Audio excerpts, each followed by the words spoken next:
Matt.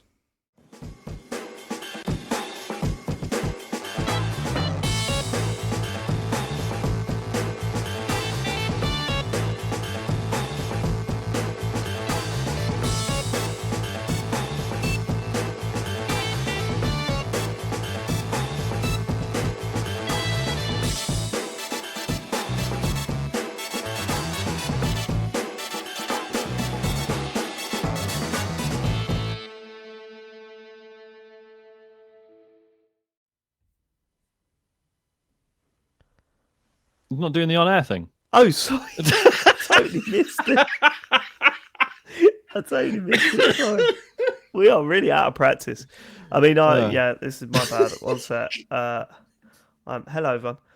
Oh, this could be on the YouTube. I mean, right. yeah. Oh, it doesn't have to be. We can trim it. No, we do it. Ready? Everyone be quiet. Hello, and welcome back to the Computer Game Show. My name is David Turner. I'm here with James Farley. Hello. Matt Murray. Hello. And Sean Bell. Hello. We're here for another year. Do you know what? By the time we finished recording the Game of the Year show, we did all the Patreon stuff. You know, I was done. I was done. And in fact, actually, the moment we stopped recording, I felt I was ill for like a week after that because it just felt like my body was like, nah, you're done now. Go and just... I can't fight off this illness anymore. And I was like, oh, do you know what? I am so done with this. You know, it's been a really tough year at podcast and we got through it or whatever. Honestly, this week I've been itching to get back. I could wait to get back tonight. I am bang up for it. And I was thinking, I'm totally up for this year of video games. Like, genuinely, I'm like, right, what have you got for me? What have you got for me? I want to know. It's a bloody good question, actually. I cannot wait for someone to turn around and go, have you heard about this game? It's really good. And then you play it and go, holy shit, we didn't even hear about this at the start of the year. Yeah, this is GOTY, quite clearly. This is our gaming prediction show for 2024. We're going to go back and listen to our gaming predictions from 2023 and make new ones for 2024. But before we properly get started in 2024, let's thank our Patreon producers this month. They are Aaron Patrick, the QuickBooks chap, Simon Nelson, Moomin Biscuit, Trans Rights to Human Rights, Dave Ernsberger, Colin Brown, Gasman, Rocketman76, Grey Dragon Claw, Smooth Monkey, Colin Smith, Richard Sawyer, John Tempelli, Jackie Sniper, Sam Higton, Tom S, Stan, Philip with an F, Fred Fenge, and Merry Christmas Bastard Cunts. Lots of love, cunt. They're our Full Nels crew, and we love each and every one of them as they join us for this beautiful journey through to 2024, a new year in the world of video games, baby. If you would like to join us, go to patreon.com/TCGS and sign up to one of the tiers. We really do appreciate your support. It's been nuts that you guys have been supporting us so much and for so long. And honestly, you genuinely keep the show going because James would be out, mate. James would be out if it wasn't for the Patreon money. It'd be gone. That is outrageous. I do this because I genuinely love it. No, you don't. We all heard your episode of Random Access Memories with Ian Lee. We all listened to that where you were like, oh, I don't really know why I'm doing it, and to be honest, I don't know. True. So I said I loved you all. There you go. Most insincere thing. Yeah, that's so real, really James. Forced that out, didn't he? Yeah. How are we all doing? How are we all coping? We have a good break. I had a really good break. I genuinely struggle when Christmas is over. Really? I'm a massive sulky child. I have a good sort of 2 or 3 days where I feel like I've been like punched in the chest. Like I'm just like, how is it not still Christmas? Now it's January. Fucking, you get Christmas, which is brilliant, and then you got to deal with January, the worst month ever invented, except maybe for February. Why is February? Yeah, but February is really short, though, isn't it? So it's like February is short. Well, not this year. But a little bit longer this year. And you know what? Someone pointed out to me. I think it was a tweet or something that said, if you're on a salary and you're working on the leap year day, you're not getting paid for that day. It's just an extra day that you're working. So think about that this year. That is a good point. It's an infuriating point. It makes you want to walk out. I had an absolute banger of a Christmas. But I'm unlike you. When it's done and it's over with, I'm like, okay, I'm done. The only problem that I've had is that I drank a lot over Christmas, and I just went, you know what? I'll have a nice little break from the alcohol. I'm not doing the dry January thing, but I'll have a little break. And then this weekend, I'm just sitting there, just going, maybe I have got a problem because this is dull. See, and I have that annoying thing where I'm like, everyone's like, oh yeah, what soft drinks are good? And I'm like, I don't know. I'm trying to keep off them now because really? I've gone overboard on sugary shit over Christmas, and now I'm on fucking tea, and I hate it. So you hate tea? What? You hate tea? What's wrong with you, Sean? I can't stand it. Isn't because my palate's so fucked from sugary stuff. Sorry, I'm swearing a lot tonight. I think It's I've been okay. saving it up. Swear Sean's back. Yeah, my palate is just absolutely ruined by sugary stuff, especially over Christmas. I just like tea is just nothing to me. It's like this is just water that smells nice. Do you put sugar in it? Nah. Good boy. Point, isn't it? Good boy. I don't hate tea. I just like I don't get it. You know, we're already going to get tons of feedback on that. I mean, honestly, Sean, I'm with you on that because I hate tea as well. What is wrong with you people? I only drink coffee. The fault is mine. Like it's because and James's apparently. Like I'm sure I've mentioned this before. When I made that Midnight Resistance soda, and I was like, I absolutely love this. This is exactly what I want from soda. And then other people tried it, and they're like, this is undrinkably sweet. Like, this is Yeah, Sean, I've still got a bottle of that, still unopened, and I keep threatening to do a stream where I drink it. Would I die?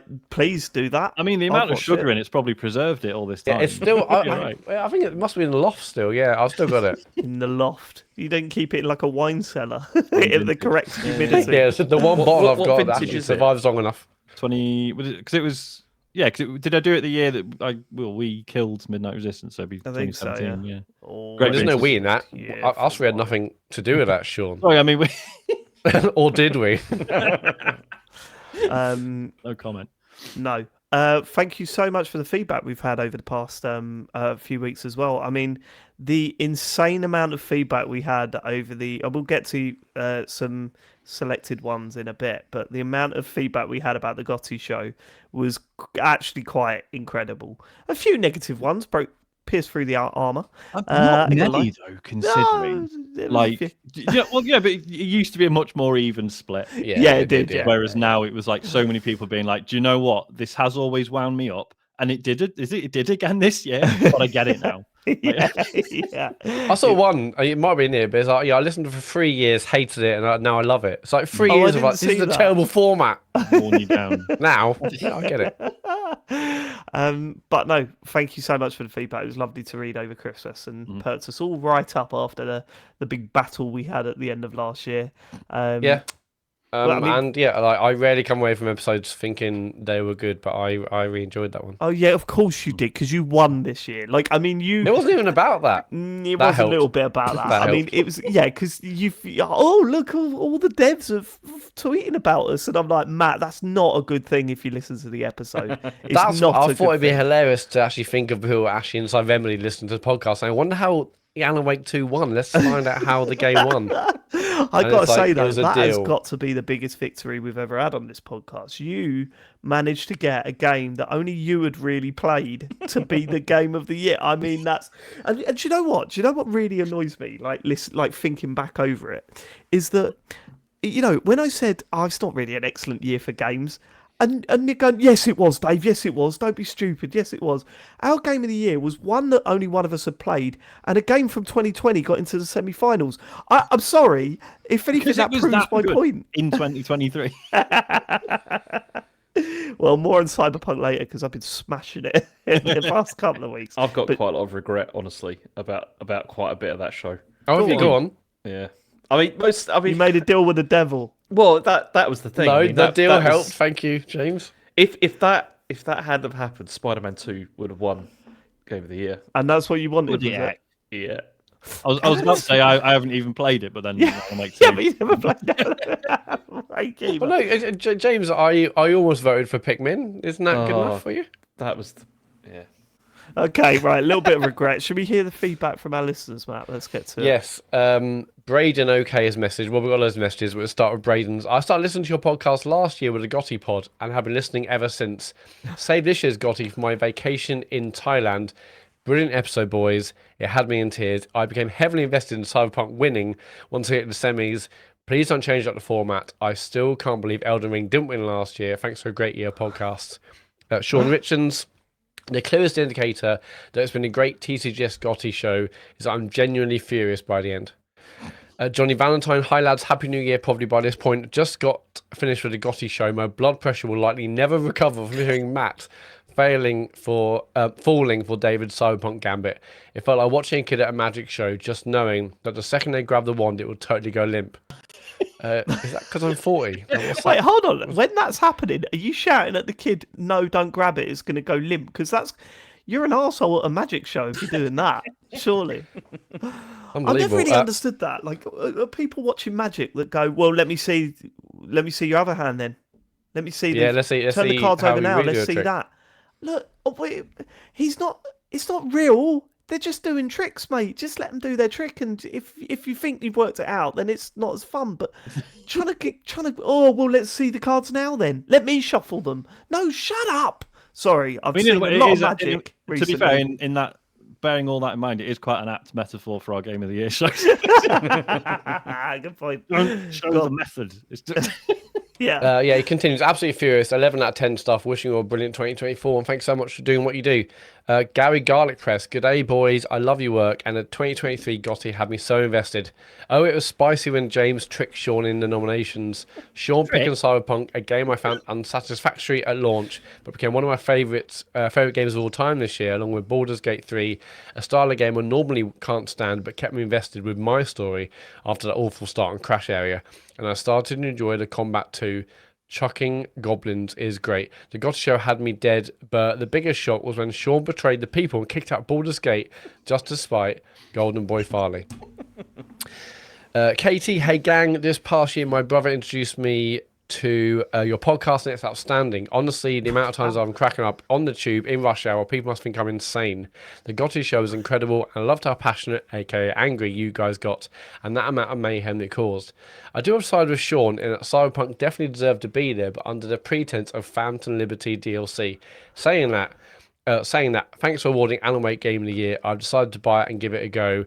Thanks for all the work this past year. Keep at it from Katie. I always find it strange when you hear stories about someone recommending the podcast to someone else because I'd love to know what they said. Yeah. I'd love to know. How do you sell this? Yeah. I mean, I'd imagine they say something, but with lots of caveats. Yeah, total. It's caveat city. That it will take a few months. Yeah, there's a guy that's barely involved, yet he'll somehow be your favourite. Go on. Push button Joe, hello gents. I've just finished Alan Wake 2 and I'd like to congratulate TCGS on accidentally selecting the actual Gotti despite yourselves. It's a testament to how incredible the game is. Even Matt's terrible defense of the game. What the fuck, Joe? I thought I did the right job. Better than some years. Anyway, and TCGS's natural inclination to choose some indie bullshit that the right game won. It's a genuinely clever, touching, genuinely funny, and genuinely frightening game. It nods to so many games and media while still being totally original. What a game. Anyway, looking forward to another year of David bullying the others. Much love, Joe. Push button. I get bullied on the Game of the Year show, to be fair. Go on. Have you seen the chat? So I assume this is Katie. It's just said. So it's come from Sweaty Swanee. It says, "Lol, my brother did mention part-time James. Lol." Part-time volley. Sorry, go on. I mean, well, we got loads of feedback. Do we want to go for every bit? I mean, believe it or not, this is a heavily redacted selection. I mean, yeah, I don't know how much is left, but I mean, yeah, like loads of people sent stuff in, and yeah. Thank you so much. Like, it was amazing. Yeah, we're with this one from Tom. Hi, gang, and special guest James Farley. I would like to thank you all for the Gotti show. You made the commutes to work in the run up to Christmas something to look forward to and had me in stitches while driving. I can't express how grateful I am that Cocoon didn't end up as your Gotti. Sorry, Matt. It was way too predictable and deserved the boot, even when it wasn't the best indie game of the year, let alone Gotti. Once again, thank you all for another great year podcast. Hope you had a fantastic new year. Okay, I really like that game. We all really like that game. So yeah, I loved it. But I'm also thankful that didn't win Gotti. Yeah, me too. Yeah. Okay, all right. Any more feedback? Non-Gotti feedback. Geen, what a pleasant surprise to hear James Farley on Ian Lee's Random Access Memories. Just when I thought I was going to have a TCGS drought over the Christmas New Year break, the good professor still delivers. Hope you all have a wonderful holiday. Yep. Were you happy doing that, were you, James? Yeah, it was great. Really enjoyed it. All right, well, thanks for the entertaining James, I feedback. haven't heard it yet, but do you mention the stream we did together? I think I'm not sure. Maybe I did actually. I can't remember. Or maybe I didn't. I don't remember. Why is he on the fucking We show? were, Right, we were okay. talking about Alex Kidd. It's like Alex Kidd in Miracle World heavy, you know? Yeah, Is but the stream, the Alex Kidd Oh Miracle no, World stream. I did mention that. I thought you were talking about It Takes Two. But yeah. and I No, did- no, that would be weird. that would make no sense whatsoever. Yeah, but that I'm would- pretty certain no. I did mention it. Okay.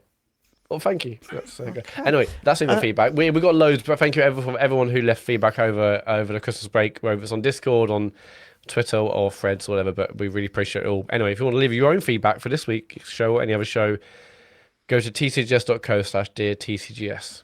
James, tell you what, you can make up for it by reading the news. Let's hear it. Okay. Activision Blizzard has been accused of discriminating against old white guys. It's in inverted commas. Okay. So It's a hell of a headline, isn't it? Yeah. It is a headline. Yeah, what's going on? So this is a former executive who has filed a discrimination claim against Activision Blizzard, and the allegation includes one against Bobby Kotick specifically, who was alleged to have said that the problem at Activision Blizzard was that there are too many old white guys. And then the person who filed the suit also said that Activision placed profits over people by terminating the older, higher paid executives. And then he also said he was passed over a promotion despite being recommended, and the job was given to younger, non-white employees. And he's bringing legal action for lost earnings and compensation for what he's saying is reputational damage, emotional distress, wrongful termination, and damages. So yeah, it's a very strange headline, and yeah. Can you be discriminating towards old white guys? I guess you can. I don't know. Yeah, it's a tough one because there is some nuance here. But yeah, as you say, look, just from the headline, it's oh, come on, mate. Well, the headline's been a bit sensationalized, Yes. right? Massively, guess. yeah. And like certainly, you know, race aside, like ageism 100% is a thing. You know, like let's not ignore that. Yeah, I mean, what was the detail, James? 'Cause I did read this earlier and I've since forgotten. Was there anything else that needed mentioning? Not But particularly. James hasn't gone past I that headline either, Sean. that's not fair. But true. But not fair. It's not entirely fair. I mean, the main thing I thought was interesting where 100% true. he was talking about this idea about how he'd been passed over promotion and for promotion and stuff like that, and how that other people have then been put in place that are then like stoked division and all this kind of stuff. And I mean, when I read that, I just thought this feels really self-serving. Like what he's yeah, and how much of it is entitled old white man just simply cannot believe that he didn't get a promotion because he's always got them. Do you know what I mean? I mean, we don't know. But that's the thing. Yeah, we but don't know anything about any of this. Yeah, but it could be very, very Joey Barton, couldn't it? All this. Oh, Jesus Christ, yeah. I know. I'm just glad. I'm just glad Bob Kotick's called us out, and good on him. I think great work, Bobby. I've always been a big. Oh no, wait, no, he's gone now, isn't he? He's gone. Yeah. Oh yeah. That was big news that kind of happened over Christmas, wasn't it? After our pod. Did that happen after the pod? It happened like. Well, It did, yeah. his last day was like 29th of December. Right, it was expected though, wasn't it? Because it was. we sort of all expected him was to be coming, gone, Just and not they in the they'd even news said at one point that either. it was yeah. I tough mean, he'll one. still be impossibly wealthy and everything. It's not like he's out on the street, but it's just nice to know that maybe we'll stop hearing his name at some point. Yeah, that'd be nice. No, he'll get another job somewhere, surely. Do you reckon? Yes. I'm sure he'll spring can't up just as do like nothing? he'll like own Zynga or something. It'll be that's what's going to happen. It's Yeah, mate. Him and Matrix. I'm sure Matrix's gone now, but Imagine if he just had some time off and played some video games and was like, bloody hell, these are good. These are quite like these. No wonder we made so much money making them. It's top stuff. maybe Alright, you have James. some thoughts on the Call of Duty career mode. Just be like... Anyway, It's gone next story. downhill. Insomniac Games was also a victim of a ransomware attack. This happened after the Game of the Year show, right? It did, yeah. This was a Yeah, major one. This, yeah. So it was the Residia ransomware group who stole 1.67 terabytes of content from Insomniac and then published it on the 19th. But they initially, so this is according to GamesIndustry.biz, they initially put it up for auction for 50 bitcoins, which is about $2 million. Some of the data according to Cyber Daily, was then sold to an unknown bidder. I wonder who that was. No, I shouldn't say that. What a weird, little. I was going to make a joke, but I thought probably shouldn't. And then the data that was just stolen, edit that up however you want, mate. Just put. the data that was stolen included the release schedule for up to 2035, details of unannounced games, personal employee details, and lots and lots of information on Wolverine. And we also learned that Sony have signed an exclusivity deal with Marvel for X-Men games up to December 2035. Do you want to hear the statement from Insomniac? Yes. Yes. So they said, we're both saddened and angered about the recent criminal cyber attack on our studio and the emotional toll it's taken on our dev team. We have focused inwardly for the last several days to support each other. We are aware that the stolen data includes personal information belonging to our employees, former employees, and independent contractors. It also includes early development details about Marvel's Wolverine for PlayStation 5. We're continuing to determine what data was impacted. Do you know the thing that I took away from this is that when it initially happened, I was like really excited. I thought this is the greatest thing that's happened. I thought this is brilliant. Look at all this news, all this information. And then I just saw a few game journalists say, actually, this is really bad for the developers. And I went, oh, yeah, I hadn't thought of it like that. Why did they send those tweets? It's like no one thinks that they're happy about this. Like you don't need to tell us that this is. Well, a it was bad really thing for the weird. devs. Naming no names. Go on, name names. Let's go. 2024. I've got some tweets I need to delete. Because obviously there have been very similar high-profile leaks in the past. Yeah. That journalists have been happy to report on, whereas this one was the one where they're all going, no, we don't report on this stuff. And then, there was a couple of people, again, no names, just being like, oh, but it's different now because it's a developer that we feel like we know them. Oh, is it? Like, and it's like, come on, mate, that's shit. Yeah. I don't know. I just, it's really funny how people, their first instinct is to get on Twitter and tell you how you should feel about it. And it's like, a lot of time, it's like, yeah, no, we do all feel like that. Can you just stop preaching to us, please? Because it's really fucking annoying. Yeah. And don't get me wrong, we talked before about how, like, if you run a gaming website and there is news there to be reported on, but there might be, a moral reason why you might not want to. Yeah, for sure. James, your thoughts on that, please, after just announcing all what happened? No, but I haven't given details about all the, everything. All right, as a doctor, and your position as news editor, like your decision literally affects income, right? Right.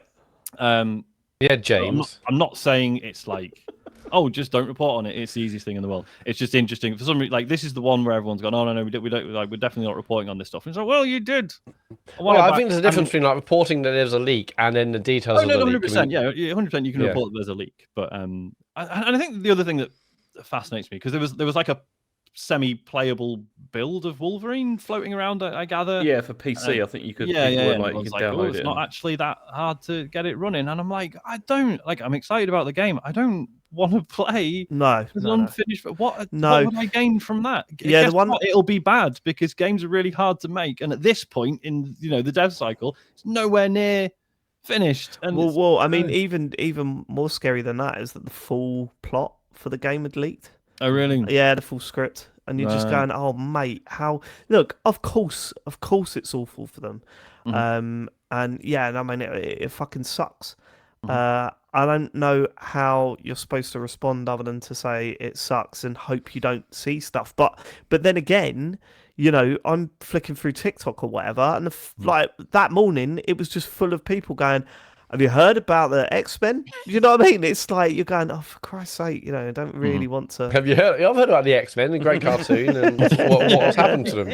They're okay. A lot of time for Storm. Oh no, Gambit. It's all about Gambit, surely. Oh right. Yeah, I love Gambit. Yeah, Gambit from the cartoons is my favourite. I remember thinking he was the coolest motherfucker. I mean, how wildly, have we just gone off on a tangent there? Just out of nowhere. Favourite X-Man. Best intro music ever to anything. It's very good. Yeah, sucks. We heard a lot of stuff as well. There was a lot of stuff. So hopefully, these things dry. But it's going to get worse. It's going to get worse. There's going to be more of these, and it's going to take some of the magic off of what we've got coming, isn't it? Really. But yeah, we need to protect us really because Sorry, go on, I'm Matt. just saying, like, what if the beta nest, what if the leaks happen there? So I was like, I got beta nest working actually on PC, and it's not I know, I coming mean, out, Matt. we don't it's not want- coming out. just a Google Doc. No, we don't want anyone knowing our like release schedule for the up until That's true. 2035. All the story. Yeah. Jesus Christ, that's the best bit. All you have to do is log on to Matt's bloody Google thing. Jesus It's Christ. just interesting. Like, obviously, so it was a ransomware attack. So they're like, right, we want 2 million because of, obviously, again, this stuff being leaked. There's a potential cost to the developer for this being leaked. Loss of reputation or whatever. Just generally things being fucking ruined for people. But like through people reacting to this with compassion and just being like, well, no, I don't want that. There's no, like, can you devalue the leak or the hack by not like just being like, no one cares. Like, it's like there's no sport in it. Do you know what I mean? If the world can just be like, no, we don't want to see the unfinished game. Yeah, I'm is just that not that interested? But you will always like that. It's easy to say that. Like if a game comes out and it's ripping and it's of a really popular series and it's taking the piss out of people, financially or whatever, or it's doing something morally wrong, you could go, well, if we all boycott it, then they'll have to stop doing this stuff, and no one ever does because that's not how it works. There is always an audience for this sort of stuff, so I don't see a way around it. But it sucks for Insomniac Games, no doubt. Just so you know, guys, it sucks for Insomniac Games. Just so everyone listening to this knows that it's a bad thing for them. I know you've all been you've all been playing Wolverine, you've all finished it. Actually, you shouldn't have done that. We're here to tell you shouldn't. Good hard look at yourself, yeah. Bad All actually. The Capcom leak was fine. You can do whatever you want with it. Jesus. All right. Next story is Xbox have been accused of using AI art to promote indie games. So this was on December the 27th. So ID Xbox shared a post asking people, what's your favourite indie game of 2023? And there was like this image attached to it, which had this whole scene, and people reckon that this was AI generated, this image. Definitely looked it. Yeah, and then they deleted it, and then so I think it's Remy Ismail, who's the so he commented this and he said I can't believe Idea Xbox spend years working super hard, building up goodwill, funding games, building trust, genuine connection with creative, stubborn, idealistic, independent developers, and then post some horrifying AI art to pitch just a few dollars. Pay for the art, please. It was the thing. So I thought this was quite interesting because there's this whole conversation at the moment around AI being used to generate assets and things like this, and how this is bad for developers in particular, and then this happens. It's I'm looking at the image now. It's ID Xbox and some people playing around in snow, and the ID is made out. It's dreadful. Yeah. Like then they look at that and just go, actually, we're not there yet. Like at the very least, honestly, the AI stuff is getting on my fucking nerves at this point, and it is awful for the people that look at this stuff and go, "That's my job gone." That is, that's a lot of my work gone. That's fucking terrible and scary for them. But from the outside, I look at it and go, to be Jesus. clear, if this has come from a community manager or a social media manager who has a budget and and it's shit, and this was a corner they were perhaps forced into, I don't know, but obviously that's a bigger systemic issue. It might not be the fault of the person who had to press the send button. No, but it's fucking Microsoft. I'm pretty sure they can cough up for a nice bit of art and not just generate. Well, I think it's also the fact that it's done for indie gaming as well. Do you know what I mean? And that they're sort of at the biggest threat. And I mean, that's not necessarily true, because there are jobs within huge AAA games that can clearly, or that companies will clearly like to move to AI to save them money or whatever. But I don't know. This stuff sucks. Microsoft's using AI. Everyone's using AI to some extent, and they probably thought, "Well, why not? Let's just use their own technology." Well, this is it, and there's so many shades of it, right? So when I use Adobe Lightroom, that has a noise removal tool now that is AI powered.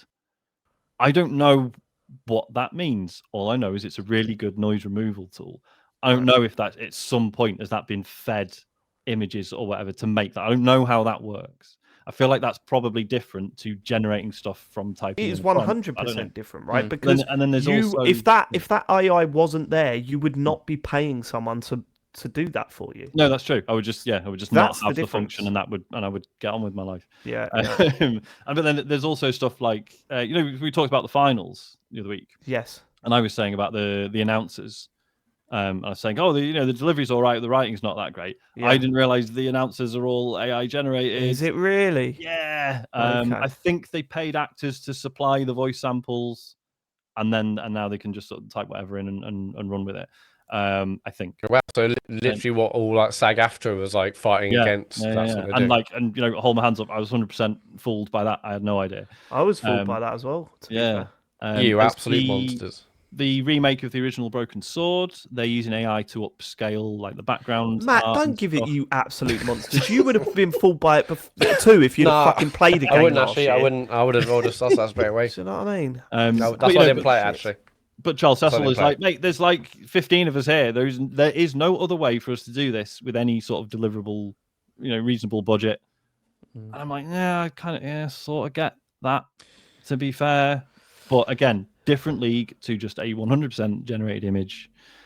Yeah, the AI thing is interesting. I mean, like obviously, loads of people renaming things AI just because it like 3 or 4 years ago, it's just that's the technology, that's what the app does, that's what computers do. Now it's all AI everything. It's like for literally no reason. But now everything is AI, whereas before it was just we built a thing and it does this, but now it has to be AI because that's obviously that's a trend. And like things have gone from crypto to AI, and it's like Jesus Christ, there's like yet another thing I need NFT. Do you remember when everyone said NFTs? NFT? Like, something else I need to mute.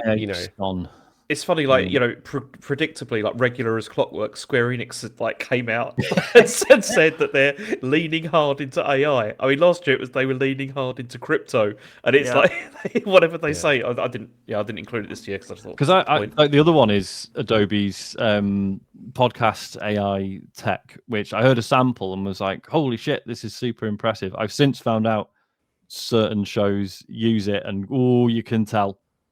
What do you mean? What use it for what?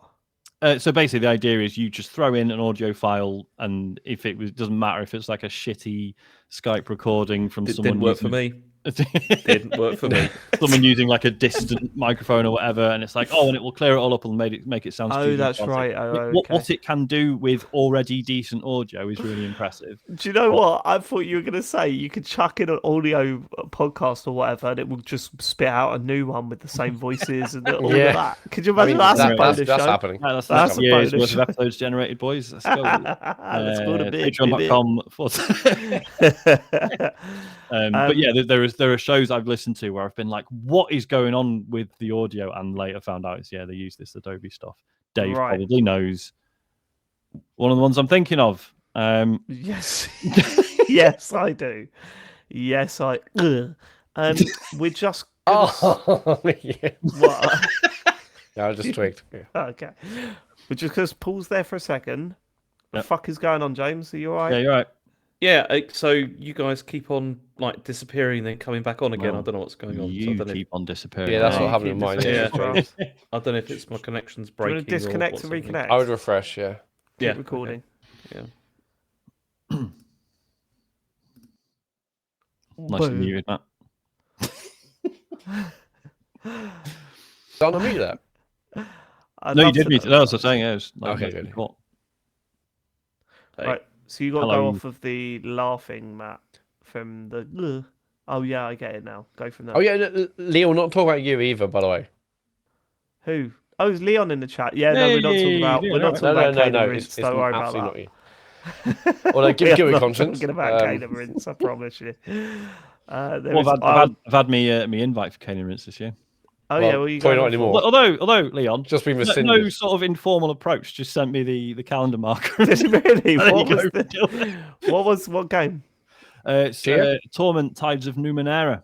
I don't even know what that is. Fucking nerd. Don't worry about it. Be grateful, Sean. No, I am grateful. I'm really looking forward to it. Right. That is. I'm gonna have to message you privately, Ratso, just to explain what we're doing there. Yeah. Right. So if you could go from laughing about that, you know what it is now, right? Ready, Matt? I'm not sure I can fake that. Oh, well, I'll just go. Ugh.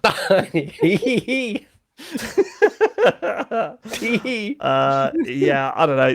The whole thing is pretty wild, isn't it? I don't know what it just reminds me of when they. Honestly, I know I keep going back to this as an example, but I do honestly feel the whole self-service checkout stuff, and you just look at that and go, how did we let that happen? Everyone's struggling for work. More and more people being born, population's going up, and we've just wiped out a shit ton of jobs. It's I remember crazy. years ago reading a thing about it was like, oh yeah, I can't remember if it was McDonald's, it was other restaurants, and they were like, oh yeah, you can order on like a tablet now, and people were worried about this cutting jobs, but actually it's great because people order more stuff because they haven't got the shame of having to say out loud to someone, I want 3 desserts and a Big Mac. That's a different thing. But it's like, and then it's like, and I Great remember for reading McDonald's. that and thinking, oh well, so the increasingly automated future is going to be absolutely fine then. And now it's like, have you heard of the Luddites? This has all happened before and will continue to happen over and over again, and it's fucking shit. Yeah. Okay, all right then. Let's go. Okay. Next story is that PS5 has outsold Xbox Series S/S 3-1 in 2023. So this is according to Hang on, Ampere. yeah, according to who? This is Ampere analysis with the Oh Financial no, Times. we got the Xbox Defense Force over here. Watch it. So it's Ampere analysis with the Financial Times, and they said the sales of the PlayStation were up 65% this year to 22.5 million units, and the Series X/S declined by 15% to 7.6 million, and the Switch fell by 18% to 16.4 million. So the PS5 has now sold 50 million since November 2020, and Sony are currently they're hoping that this year they're going to break the record for the original PlayStation, which sold 22.6 million in 1 year. So with the Xbox, what are we saying they're at the moment? Do we know? 7. 7 mil. No, 7. Just 7 in total. Just 7 Xbox. This is not surprising at all. I don't think. I think it's surprising. I'm quite surprised actually that it's that much of a split, honestly. Yeah, I thought Xbox were more likely to claw it back, but I guess it just the AAA stuff is just the one that puts the console on the shelves. It's the one that sort of makes it more desirable. Yeah, I mean, this is the big tentpole Sony releases. Like, oh yeah, get excited about that. Whereas Xbox hasn't. It has had some releases, sure, but not many. And yes, it has a cheaper console, sure, but it's got Game Pass again, cool. But this isn't a surprise. PlayStation's advertising everywhere. It's had huge releases, whereas Xbox is still kind of waiting. I know it's had games. I know that. But... Is it the? I mean, that's what I can't wrap my head around. Is that I know people that buy consoles, and they're the people that Sony and Microsoft are going for, right? They're not going for the hardcores because the hardcore will buy the consoles, right? They'll buy the consoles regardless. But the people that I know that are buying them are still playing FIFA and COD on them. Do you know what I mean? So what makes them go for PlayStation over Xbox? I can only assume it's because last generation Xbox did so poorly and PlayStation took up so much of the market that they are literally just getting the next PlayStation. Yeah, definitely. Yeah, it's got to be the brand recognition thing, isn't it? Of just people buying what they're used to as being the thing. Because like as you said, for third party stuff, there's really not anything in it at all. I mean, you can mostly get stuff cheaper on Xbox as well anyway, and also through Game Pass and stuff. So yeah, it is odd. Yeah, if you're looking about if you're looking at the difference between the two consoles, then Sony has loads of games and big titles, The Last of Us, God of War, etc. Whereas Xbox doesn't really have that, and so that's why people will get that. Yeah, and I think, I mean, I certainly thought Game Pass was going to be a bigger thing over the past 3 years. It seems like to me that people are cooling on it a little bit. Well, no, I think Game Pass probably is big. It's just that isn't console sales. I just don't think it's not sort of the trajectory of it seems to have slowed down somewhat. It's funny, isn't it? Because I think we'd all we've all loved Game Pass, but with the in the back of our heads, it's like yes, but one day this is going to come crashing down, and then it's going to be like, oh god, we've got to pay for games again. Whereas actually, if it ended tomorrow, now I don't think I'd be like, oh fucking hell, I've got to pay for games again. I think it'd be like, okay. it's shit, but all right, I'll isn't move it? on. Yeah, I kind of feel the Um, same way. Yeah. I think It is it's mad. like I think they've reached. Maybe they've reached like the maximum number that they probably would get for Game Pass. Do you know what I mean? No, As in, like, no this is way. We're nowhere near that. No, as in. Well, no. Then why are more people not subscribing then? Well, no, this isn't they about might be. Game We don't Pass know subs. the This is numbers about of console subs. sales. Yeah. Like, you can do- I know, I but you think can do, console, like, Game Pass Pass on subs probably PC are doing can't well, you, as because consoles are going down because a lot of the kind of exclusive Xbox titles are also on PC, and so I think there's less reason to buy a console, and also I mean, this isn't about Game Pass sales basically. It's about console sales, and I think there's less reason to buy a console, frankly. It's just been such a shame that like the highest, well, many of the highest profile Xbox releases of 2023 were not good, but were from teams that we know have done better stuff in the past, right? Yeah. I mean, all right, I didn't get on with Starfield. I would much like if you Didn't you? no, you Get might that quiet. no, I'm just saying like, but like even and I would very much say I'm not really a Bethesda fan, but I would much more happily play, Skyrim again rather than try again with Starfield. Right. And then Redfall, obviously. Again, we know that studio can do like much better, and it's just been I don't know, and it seems wrong to sort of be like, oh well, Xbox have just been unlucky. Like there must be more to it than that. But it's just also so frustrating that like we know these games from teams that have done better stuff in the past. Yeah, that's the scary thing, isn't it? Halo Infinite. The teams that or the studios that they've purchased, the studios that they've now got, are not banging out games of the quality that we used to from them, and that is a problem for Microsoft. It's a huge year for them. We've said this the past few years actually, but it is a huge year for them. They need to. What have they got next? That's the question, right? Well, they've got they got the Ninja Theory game, which is the but again, Send Your Sacrifice to whatever it is. Sorry. So, and then what? Avowed. That'd be Fable. Weird. But I mean, Yeah, but Avowed you looks say weird. Fable, Like, but when's Avowed Fable looks coming like, out? Avowed looks Yeah, like I think a like weird Skyrim, Fable, right? Everwild, Perfect Dark, like them three are just like what that Then could be Fable and whenever. Perfect Dark are like a year off at least, right? Well, I wouldn't imagine that they're 2024 games. No. No way. Unless Perfect Dark is of a smaller scope than we think it is, and that actually they can just bring that out. No way. I was looking at when I was trying to come up with predictions.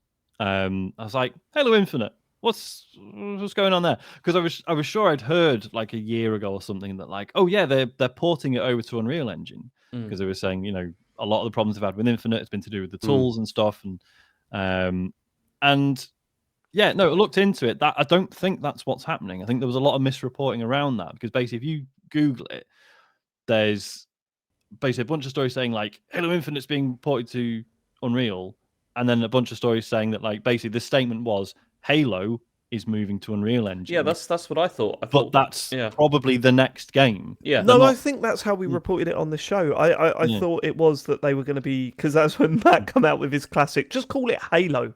So I was like, oh man, so I was thinking, oh, maybe my prediction is like fucking Halo Infinite 2.0. Let's fucking go. It's going to be amazing. But I was like, no, I don't think that's happening. I think we discussed this at the time, and we come to the conclusion that they're more likely to go, actually, we need to do something new with Halo rather than here's a relaunch of Halo Infinite. And I think that's the right direction to take it. But the problem is now is that name a Xbox series that people will go wild for when they announce it. It's not as easy to do as it used to be.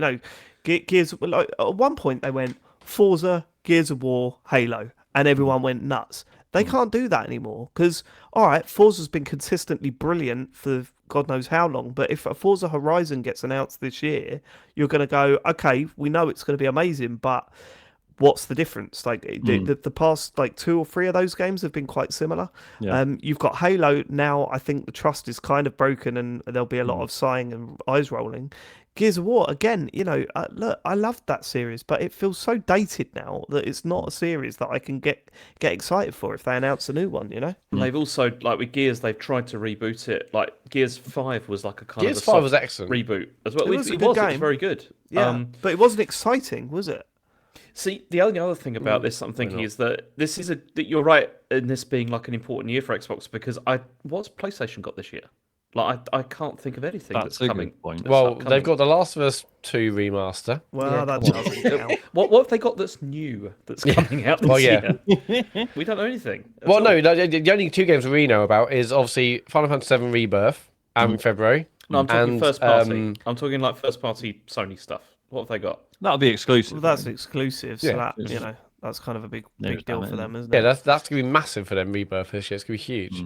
They must. Well, they'll have stuff coming Yeah, out. that's also that and Last of Us 2 is basically what we know about so far. Yeah, it's Which is interesting because it's like, is this just stuff we don't know about, or is this going to be a really dry? definitely stuff we don't know about. Definitely Dunno, stuff we man. don't know about. Dunno. I'm certain that the first 2 like state of plays this year are going to be really interesting. In fact, the next state of play is going to be interesting. So I'm feeling a bit pessimistic about it this year. I'm for feeling them. very pessimistic. This is one of the Because- reasons. I'm sorry to keep banging on about predictions. It's been really hard because everything I can think of is quite negative and would feel like a very mean-spirited thing to bet on. Right. I think it's- this year's going to be quite rough. It's because also that, I mean, as Louis P in the chat says, there is this like games as a service thing, which they've then seem to be Yeah, but walking back these are from all a bit. reports and this, that, and the other. You don't know. We don't know. Well, no, we even do know what that know. means. We do know that they skilled up loads of people to do all of that, and they Right, brought okay, but Bungie we to don't do know it. that means that their whole focus is going to go to games of a service. They games as said a it service. was. They said repeatedly I that don't that's know, what they man. were going to do. I and don't then know. They walked it back. Why would they change their winning formula at the moment? Clearly, they're absolutely smashing it. Why would they then sort of change the direction? But then wasn't there a report That's that that's what Jim Ryan said. wasn't that there a they were report that gonna like do. Spider-Man hasn't actually broken even or something? No, I think it made. No, it came Okay. from the leaks that it Right, earned sorry. money, but the idea was that the next one was gonna, because that was Okay. the big step forward was going to be the next game. But in terms of financials, okay, that's probably enough of that. But it's going to be another interesting year of this sort of console battling. But I mean, following on from that, there's apparently an acclaimed Xbox game that's going to go multi-platform this year. And Okay, first question: acclaimed Xbox game. You have to explain that. Yeah, I'm struggling. Yeah, I mean, Fees would so be my this- guess. This was Oh, yeah. No, it'll be gone, James. Go on. This is from the Nate the Hate podcast, who's leaked things before, and he says the title I'm referring to was met with high critical acclaim. Fans loved it, and it was in the Game of the Year conversation and the year that it released. Maybe not So yeah, Fees, everyone's then. thinking Hi-Fi Rush, but like in the year it was Fees. released, or why not I say? I reckon guess they won't say Pentiment. last year. Yeah, people in chat saying Hi-Fi Rush. That sounds plausible. I think Was that in Pentiment. the Game of the Year conversation? Pentiment. Yeah, why not? Pentiment Hi-Fi was Rush. a- Yeah, a couple It of was in our places. Game of the Year conversation. yeah. Pentiment. I'd be Barely. more than happy if it was that, but I don't think that. I don't know. Okay. All right. Well, we don't know. If someone's but saying, this makes "Ooh." sense. This makes Any total more sense. games Like, people want to mention? I And think go, they I think they should release this on other platforms. They'll probably sell more. That'd be a good thing. Okay, next There'd story. literally be no reason to fucking buy an Xbox anymore after that. Just Yeah, but they don't care that much about that, do they? no, they But that's don't. the thing. You're right. You're right. So anyway, next story is a 30-year-old boy has become the first person to beat Tetris. So this is Willis Gibson, and he's a competitive Tetris player, and he managed to get the kill screen for it. It Go took him outside, 38 mate. minutes. Touch the Yeah. grass. So Shut that up. I hated that. I hated that. And I know everyone's going, oh, yeah, but now she's getting a lot of abuse, and it is wrong that she's getting all that abuse, and it's horrible. But But also, we should explain that a bit. right, okay, so 13-year-old boy beats Tetris, makes it crash, right? No one's ever done it before. And then it was reported on British Sky News. Yeah. Sky News in the UK, and the news presenter said, well, my advice would be to get out more. Playing Tetris is not a life goal. So what? What? Just why isn't you? Shut up. Just He's 13. Yeah, I know. Yeah, Yeah, nice one. Kids do things they enjoy and are good at, for fuck's sake. Honestly, it was the most joyous video I've ever seen in my life. Someone being that excited about this incredible achievement, and not only that, I don't know if you watched it, but a lot of the people from the Tetris community, they were streaming Tetris, and people were going in the chat, you got to watch this. They're about to do it, so they in the stream switch over and go absolutely nuts. Like it's the coolest thing. They weren't angry, they weren't bitter about it. It's the coolest thing they'd ever seen, and I love that. I love it. Yeah, what an achievement, and what a brilliant video that was. I don't really absolutely want to talk incredible. about the news reporter because it's just. But it's not just incredible that a 13-year-old did it, but the fact that it wasn't a few years ago where people didn't think it was possible for this to happen. That's right. Like a human couldn't do it. Yes, and he did. And what an incredible story. Amazing. Okay, last story is that Star Wars Outlaws is releasing late this year. Oh dear. Let's go, baby. We are going to need to work out what this tattoo Well, is. that's not technically true, is it, James? Because they amended it. Well, okay, so there's no solid release date, but it says it's for late this year. But there's But no. but now it isn't late this year because they changed it. They just said it's out this year. Okay. Is that not what happened? No, that's What not difference does that make? Yeah.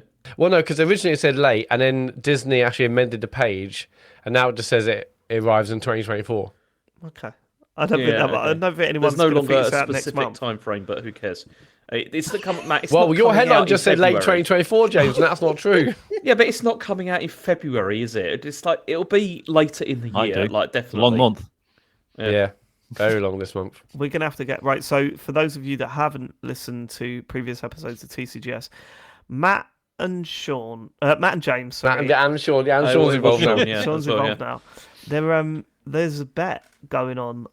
Matt has bet James that this Star Wars Outlaws will receive a better Metacritic score than Star Wars Jedi Survivor. And if Matt wins, James has to get a tattoo of Matt's choosing. And if James wins, Matt has to get a tattoo of James's choosing. We haven't decided. We need to decide what those tattoos are going to be before the game comes out. Also, we need to figure out like which platform for the Metacritic and all that kind of thing as well. Like how are we doing this? And Well, also, we can what deal is with the that. time frame as well? Because I mean, like consoles are Metacritic, usually pretty much the same, right? but also like one point Metacritic can make all scores the fluctuate. difference. Yeah, as well. Yeah, well, so I'm James- just saying, like, usually like it's the PC version can fluctuate because it's No, we're I'll just let doing them. consoles. We're just doing consoles. Yeah, James, I reckon you choose Stadia, I'll choose PS5. That's agreed. I cannot wait to see how that's going to pan out. It's actually going to happen. One of these two are going to get their first ever tattoo because of a stupid bet over a Star Wars game. Yeah, I can't fucking wait, actually. I'm kind of quite pumped now. I know that James just hasn't thought about this for months. Like, I'm almost certain it hasn't even absolutely crossed his haven't, mind. Yeah. Matt, have you thought of any tattoo ideas for James? No, I haven't, no. So I went and got some tattoo work done over the festive period. Yeah, for those of you not watching the video, David now has a spider web on his face. And I spoke to the tattoo artist about this bet. And firstly, they were bang up for being involved, but secondly, they also said if you're thinking QR codes, just be careful because they won't last long. Because like the ink starts to spread on the skin, so they just won't work after a while. I wasn't thinking QR code, actually, no. You weren't thinking QR code. No. What are you thinking? Actual barcode. Crazy Frog. Oh, that is good. Would you get that? Did you get that done, Jack? Oh, Crazy Frog would be brilliant. Oh, that is good. Oh, that's the episode That's title. really good. Crazy Frog. Would you get that? Would you agree to that, James? No, not Crazy Frog. No. Really? Not Crazy Come Frog? on, it's Not Crazy man, do Frog. it. What about Crazy Frog? No. Okay.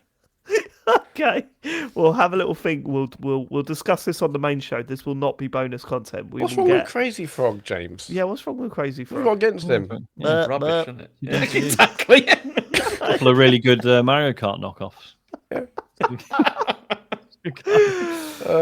Okay. How about Mario getting off with a Mario Kart? What? How about Mario getting off with a Mario Kart? Yeah. What does that mean, Matt? Up the exhaust. Yeah. Okay. I mean, that is the episode title. Mario is getting that- off with the Mario Kart. No, man. Is that it for the news, James Farley? It is it, yeah. Okay, right. Here we go. Let me get my phone. Oh, God, is it predictions first? It's predictions time. It's excellent. predictions time. So we're going to go back and listen to the predictions that we made for 2023. I hate this. I've got them all in front of me. We'll do it one person at a time, and then I've got a couple of bonus audio to play you. Oh no. So who wants to go first? Who wants to hear theirs first? I'll go first. Oh, James straight in there. Okay, Nice. right. Are you ready for James' first prediction for 2023? Here we go. Oh dear. Okay, my first one is actually PSVR 2 related, and I think PSVR 2 will get a price cut of £100 by October. It did not have a price cut of £100. Sony just forgot it existed. Yeah, exactly. Yeah, they would have done it had they remembered they had some VR hardware out there to reduce. I didn't see a single advert for it over Christmas. Nope. At no point did I see them going, hey, PSVR 2, This anyone? Wild. Absolutely wild. No yeah. points for that. James, number 2. Okay, Microsoft will bring Game Pass officially to the Steam Deck. Ooh. That didn't happen either, did it, didn't Sean? happen. No, it did not. Didn't happen, right. Okay, so this last one, James, and your last chance to get a point, this is the longest one because dear. you had to put lots of caveats in there to get Oh, it through. I love these caveats. Okay. I'll be honest with you, right? I'll be honest with you. We got some feedback over Christmas that definitely knocked me a little bit.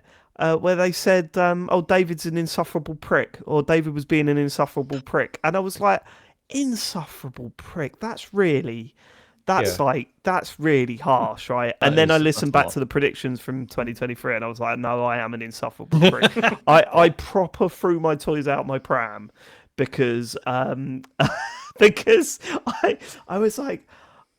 You didn't let me have a couple of my predictions, and I panicked So because play I didn't have anything in front of me, so I had to like sort of make them up.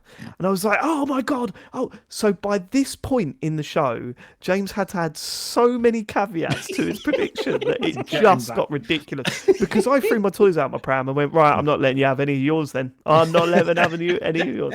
So this is where we got to. This is James's third prediction. Right, it's a bit of a long one. Stick with it. Okay, a new 2D Mario platformer will release this year after the Mario film. A 2D one, like a 2D Mario platformer. Yeah. Great prediction. After the movie. When's the movie out again?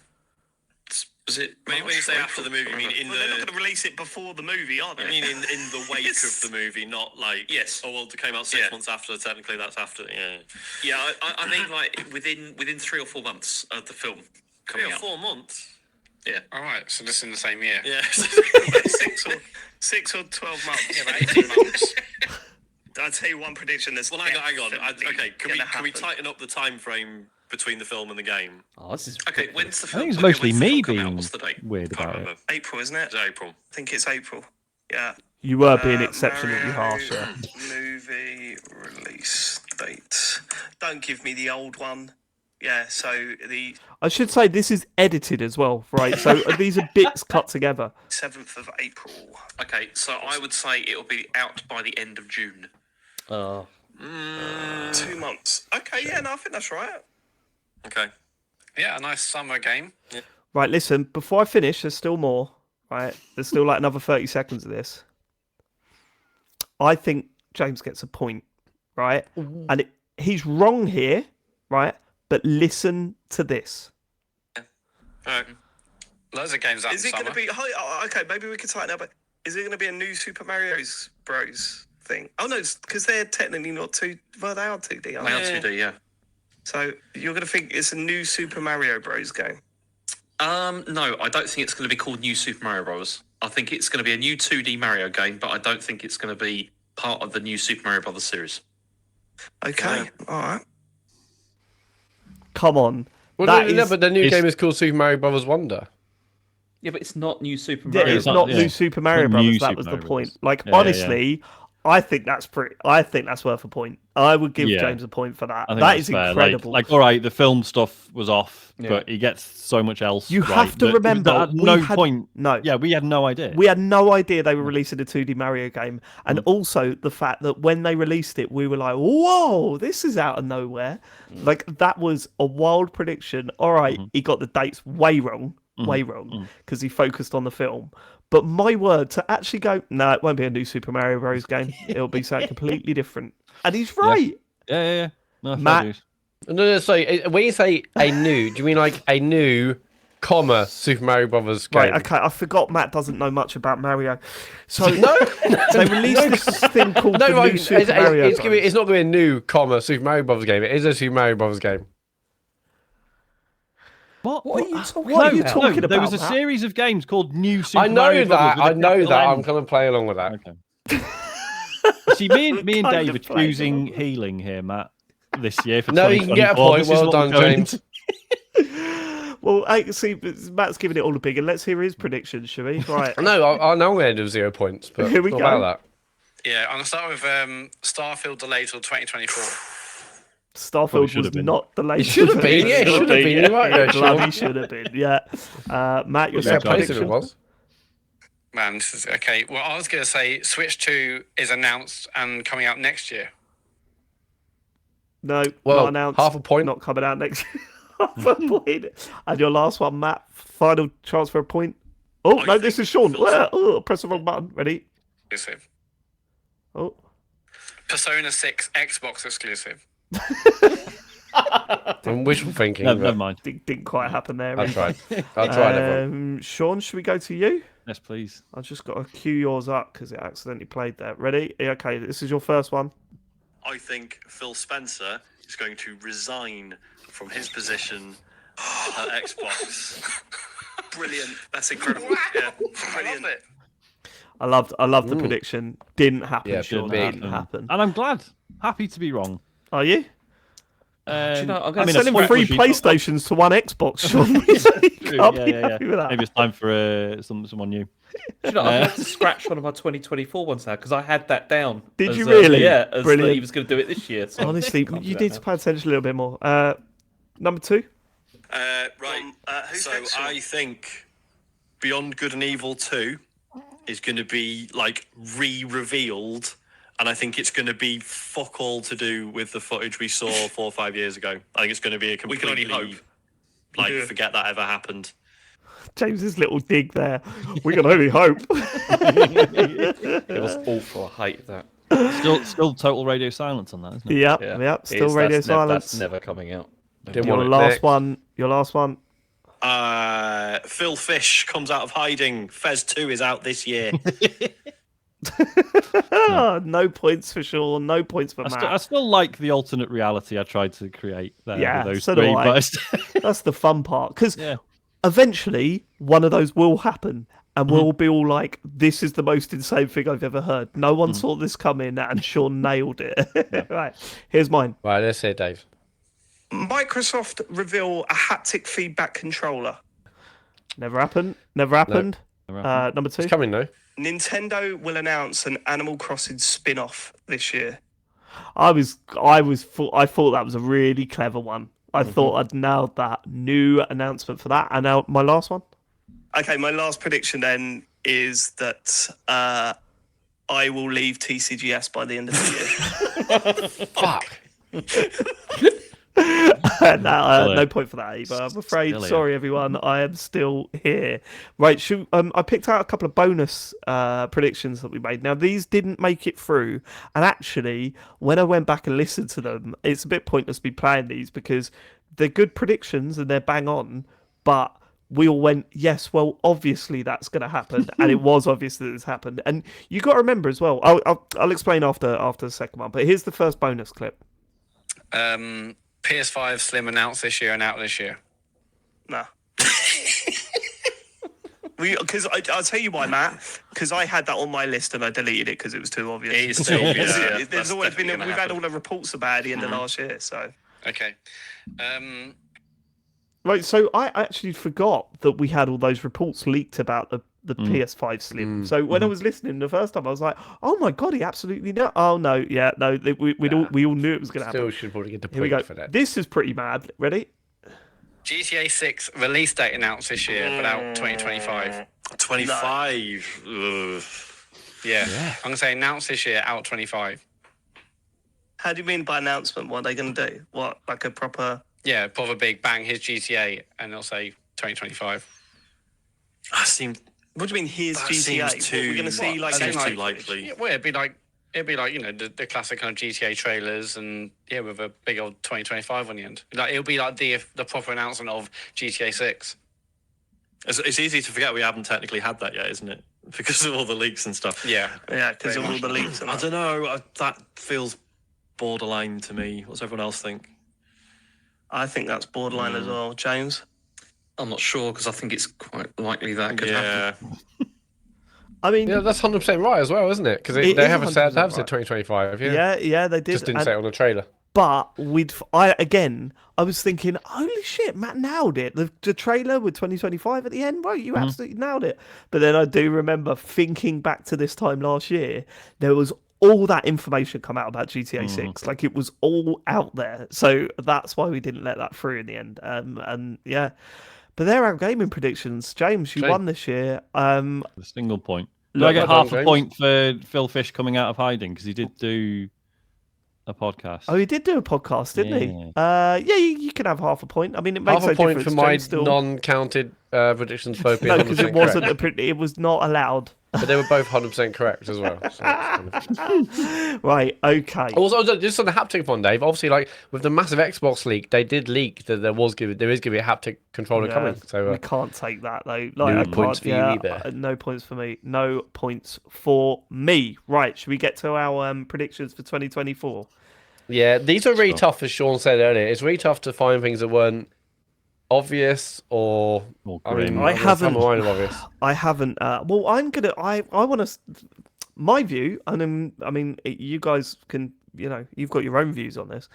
I think we should be probably a little less harsh than we were last year because we were like, it was wild listening. It'd be back nice to it. for all of us to get some points and actually be a competition rather than like it's impossible. Nobody gets Because anything. it was getting to the point where it's just like it has to be completely ridiculous, otherwise it's not gonna get Exactly, through. and I do like the idea. I did like the idea of because one of mine initially that didn't make it through was James would get a PSVR 2 like by the end of the year, and I just think that imagine if we'd have played that. Yeah. But there we go. Right, so we're gonna take it in turns. I don't know which ones I'm gonna go with. I've got like 6 down in front of me, and I don't know which ones to go with. I've got 11, but half of them probably bollocks. 11. Here we go. Hell. Well, we can 4. we can talk about the ones that we didn't choose. All right, okay. But in terms of the official ones, the first name out of the hat, and the first one to go is Sean Bell. Me. I predict when the Switch 2 be revealed this year. I don't think that's a secret. I think it's going to have a second removable screen. I was thinking this, Removable. For starters, you could definitely have that. That's brilliant. Yeah, I'd agree. Yeah. But I was thinking this the other day. Like, I was thinking, are they going to try and do fold technology? Mm. I I don't think they'll do Gonna fold be technology it's going to in be the way something that. weird. no. I think it'll they'll be want so 2 different. screens, but not fold. I don't think they're quite there with folding, but I think they'll probably do like 2 screens is good. Yeah, with you get DS stuff on the Nintendo, online then, couldn't you? It could be like a clamshell kind of thing. Maybe they'll come up Yeah. with, which and then they'll be like, now you can play all these up-res DS and 3DS games on it. How does that work with the Joy-Con idea, though? Do you reckon? No. I think they could work exactly the same. Just we have the Joy-Cons on the You side. get Joy-Con each.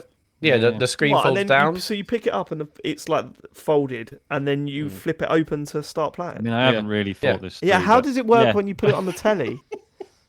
Bigger dock. Kind of- Bigger Nah, it dock. kind I of suppose ruins yeah. it. If it goes in the dock, but then like one screen can come out, and then like one player. No, I don't know. boys, you're totally misunderstanding. What are you Okay, go on. seeing on the telly if it's No, made for dual screen gaming? David, what you're not understanding is that they're going to sell a Okay. second thing that goes on top of your TV. And that's the second screen that folds. Yeah, I see, because I think that's what kills it, isn't it? They'll want to maintain the same experience on the telly as you've got in your hands, and the moment you introduce a second, You'd hope Well, so. would it but be- this is Nintendo. You're right. I was going to you say, are if they right. said, hey, 3DS, DS stuff and now on Nintendo Switch Online, but that's only when you play it handheld? Is that outside the realms of possibility? If you what? Sorry. Is that outside the realms of possibility? They say if you want to play DS and 3DS stuff that we're now adding to the Nintendo Switch Online, No, it's because we've got just this new way too foldable complicated. Switch. I think if they'd learned any lessons, they would go. The thing that people love about the Switch is that you can whack it in a dock and it's on the I telly. mean, apart from you can't do it with the. Oh no, we have. I I was going to say you can't do it with Switch Lite. You can, but you just can't take the Joy-Cons off. Well, no, you can't actually put the Switch No, Lite Switch on Lite didn't go on the you're telly. Oh, okay. Well, then, yeah. So they've Yeah, already but gone that's against always that. been seen as the secondary, Yeah. for the kid in the car. You know what I mean? Like that's always been like the alternative rather than the main. I'd love to know the percentage of sales between the models. No, I think the regular one is like far out wide the one that Really? that sells the Really? I most. mean, it yeah. would done because it came out for many years before the Switch Lite. But I love to see the sales. I mean, it must be Yeah, selling but I incredibly like well. sales in the past year, for example, Matt, is what I'm thinking. Like it would be interesting, but Yeah. okay, all right. Let's see who's next. Sorry. Yeah, so that prediction, Sean, I liked it. So it was Switch 2 with a foldable, detachable screen. Yes. Foldable? Foldable, not necessarily. No, yeah, we said Detachable. that bit. Yeah. Detachable screen. Detachable screen. Be cool Next- if it was foldable. But Next is Matt. Oh man, I've got so many, but let's just go for this one. I think Halo will have a full reboot this year. Full reboot. What does that mean? Again. Okay. What does that mean? I think it would If just be called Halo. Okay, right. Yeah, so I think they'll basically kind of reboot Halo, totally new. Also, I don't think it'll be done by 343, a different studio as well. And back to kind of linear single player. It may not be out. It probably won't be out this year, but it'll be announced this year. Yeah. A So full you- I feel like Right, you're adding okay. caveats that we never asked for, Matt. I think Yeah, no, hold on. Wait. I wanna make So it we're interesting. you're saying a new Halo. What? I don't know what you mean by reboot. That's the problem. Like, because if they just release a new Halo game, you can't just go, well, it's a reboot, isn't it? No, it's Well, not. no, I It's a don't new think that Halo is. I think they'll call it kind of Halo, and it'll be Kind of like a, Halo. and, So and a then game they'll will come restart the out- franchise because Right. right now it's too complicated. So you mean they'll bin all of the story stuff from before and start again? Yeah, what you're I think so. Yeah. Right. New Master. And see, I'd let him have this because of him saying that 343 are not going to make it. Because if that didn't happen, that would be absolutely crazy, seeing as that's like an entire studio that was created just to make Halo games. Yeah, It's- but there was layoffs and stuff. Yeah, there's layoffs. yeah. There's Infinite to Been completely maintain. gutted. I'll Also, let you the have that. fact that it's moving to Unreal. Maybe they'll have a studio that focuses on Unreal, knows Unreal, new Halo. Maybe they'll bring in experts from Activision. Maybe. Who knows? I will be okay. So you reckon Okay. it's going to be announced this year? That's all you need, Yes. and it's going to be called Halo. Well, sorry, the name less so. This is going to be so hard to edit next year. So can you just briefly? I'll give a say- concise version. Yeah, with all caveats. New Halo announced this year, not developed by 343. That's it. That's suddenly, yeah. That's You want it short, isn't it? concise? Yeah, but you've taken out all the caveats. No. The caveat is it's not developed by 343. Okay, what do you reckon, boys? I don't think there's any chance it will not be developed by 343, so I think you can have it. I think you can have it because I think it's too early. I think it's too also- early. I don't think they're going to reboot it either in terms of the story and stuff because people are super invested in that still. Yeah, for some reason, Leaning back people really again. like Can the you get Halo closer story. to your mic, Yeah, James? There's- Okay. People are very invested in the story. Yeah, but they're not invested in Infinite Story, are they? That is the worst thing you do, James, when it comes to podcasting. When I look over at you, I can barely hear you because you're going, yes, I think that's how I I'm like, we've lost him. Look, I've We've got lost back him. pain, so it's. Right, okay. Yeah, but James, people are not invested in Infinite Story, are they? They're invested in like Halo 1 to 4 and Yeah, I but Love Reach. exactly. That's All the part of studio. the same It's all yeah. thing. It's dense. Right, okay. Look, let's see. Do you know what I who's next. remembered? I was looking up something about the Halo story the other day, and I remember that the sci-fi trope of there being like an ancient race that kind of built everything, and I forgot that Halo has two precursors and the. I was Forerunner. thinking actually, I might play the Halo games with Harry now. Like I might do like a co-op thing with him. Actually, that'd be quite nice. Right, it's me next. I've got so many in front of me. I don't know what to go for. Okay. Yeah, no, I like this one. Okay. Microsoft will team up with a third party to release a handheld gaming device. Yeah, this is on my list. Right. So it won't be. This is in-house. We made it in-house. This is, but it will be Xbox branded. And they will market it like their device, but it will be with like Logitech or So- some other company. Yeah. I Kind think of that's like- the best way for them to go. Kind of like the PlayStation Backbone thing. You know, like I don't. No, what I mean is, like, no. Bet bigger than that. I think. Are we You know, talking? like and I'm not. This isn't. This is just me being curious. I'm not like. Oh, actually, technically, should it be? Are you thinking like it's a standalone piece of hardware or a streaming device for like Game Pass stuff? No, it's a streaming device for Game Okay. Pass and remote play on the Xbox. I think that's. Also, no local storage. I'm thinking, right? No local storage. I'll say no local storage. So basically, basically a portal, but It's a portal, but Xbox it does Game Pass and cloud and stuff. Because I think they'll want to do it, but I think there's too much risk there for them to launch a new device. So if someone like Logitech comes along and go, we can do this, and We've if got all you these can ones license, we can't shift. yeah, So can we- license the Xbox logo, and we'll call it the Xbox, portable Xbox or whatever. I reckon. I think this is it. All right. I think they'll do that this year. yeah. I mean, as Blue Loop in the chat said, like this is may have already happened. There's that Asus thing, but I think what you're saying though is different because you're saying this is going to be like fully Xbox branded. Yeah, this would be the fully the Xbox Xbox branded portable. device. Yeah. Yeah, and they will announce it at one of their showings. It'll be that's where we'll hear about it, or if it's With not our leaked. partners at ASUS. Yeah, all of that sort of stuff. I can see it happening. See it happening. I think they really need to have one. I mean, I know you can do remote, Game Pass on using different phone controllers and stuff, but to have a dedicated portal would be great. This is where my brain went with this, because I was thinking, well, actually, that what they prefer to do is get the Xbox Game Pass or Xbox Cloud on every handheld device they possibly can, right? But as we know, the big ones like Steam Deck or whatever, they're not going to support it, and many of these companies are just not going to support it. Whereas if they link up with a third party and say, no, let's release this as the Xbox, cloud console, I think I could just see it making sense because the risk isn't there yet. It's an opportunity to drive and see how much of the market they can get into with this I cloud think gaming stuff. this makes a lot more sense than like the streaming stick idea that they had before. Yeah, I that totally thing. agree. Yeah. Yeah, Well, I totally think agree. both should work, but I mean, I would. This sounds great. I mean, I would love a portal, and I love one of these. But as Louis P said in the chat, stream from Xbox. Sorry, he said, obviously with portal you need the PlayStation, but this would be no wouldn't need console the required. Xbox. Yeah, Just need totally. log in with your sub. Yep. Okay. Right. So if you're Yeah, I happy love with one of that, them. we will move on I to. think they must have that in house. Absolutely, they've obviously tested this loads on various machines. You got to imagine. So hopefully that'd be great if that came out. Sean, back to you. Oh no, James. Sorry, you. Sorry.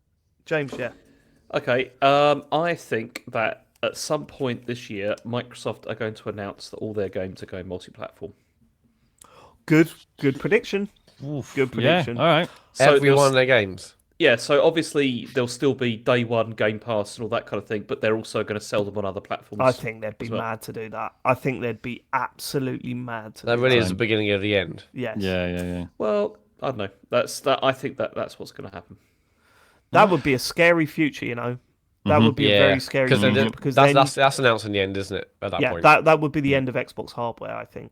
Yeah. Or but then I don't think they care about Xbox hardware. no, I really agree. don't. I agree. They don't right now. No, you're right. Yeah. But Some my of the comments problem they've is, made about James, my problem is Sony would be all right. Nintendo, we always see them in a different market, and I think they kind of are.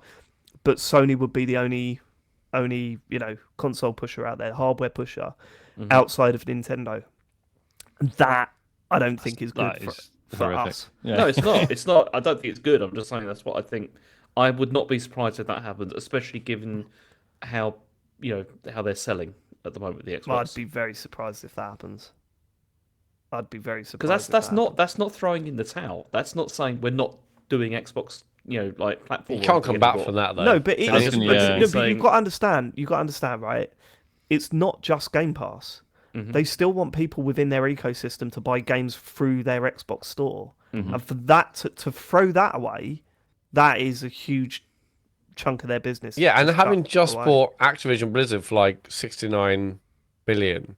Yeah, but they've already said that those games are still already coming out on PlayStation as well. Anyway. Yeah, Right, yeah. I which mean, is- which is they fine, signed the 10-year deals, but this Yeah. is a longer play. Where in 11 years they were like, "Well, great, we've got one of them games on our system." So for them just And then wait, hold on. This would also mean that for them to do this, that Sony would allow Game Pass on their. No. No. It's just saying like this will be like they'll release. Okay, so for right, example, okay, but if we are saying it's the beginning of the end and they're not going to bring out any hardware, then where else are they I going didn't to put say Game that. Pass now? I No, didn't say that. Me, Matt and I are saying that. Like we think we think that would be the beginning of the end if they said all I our don't think games it are now would. multi-platform.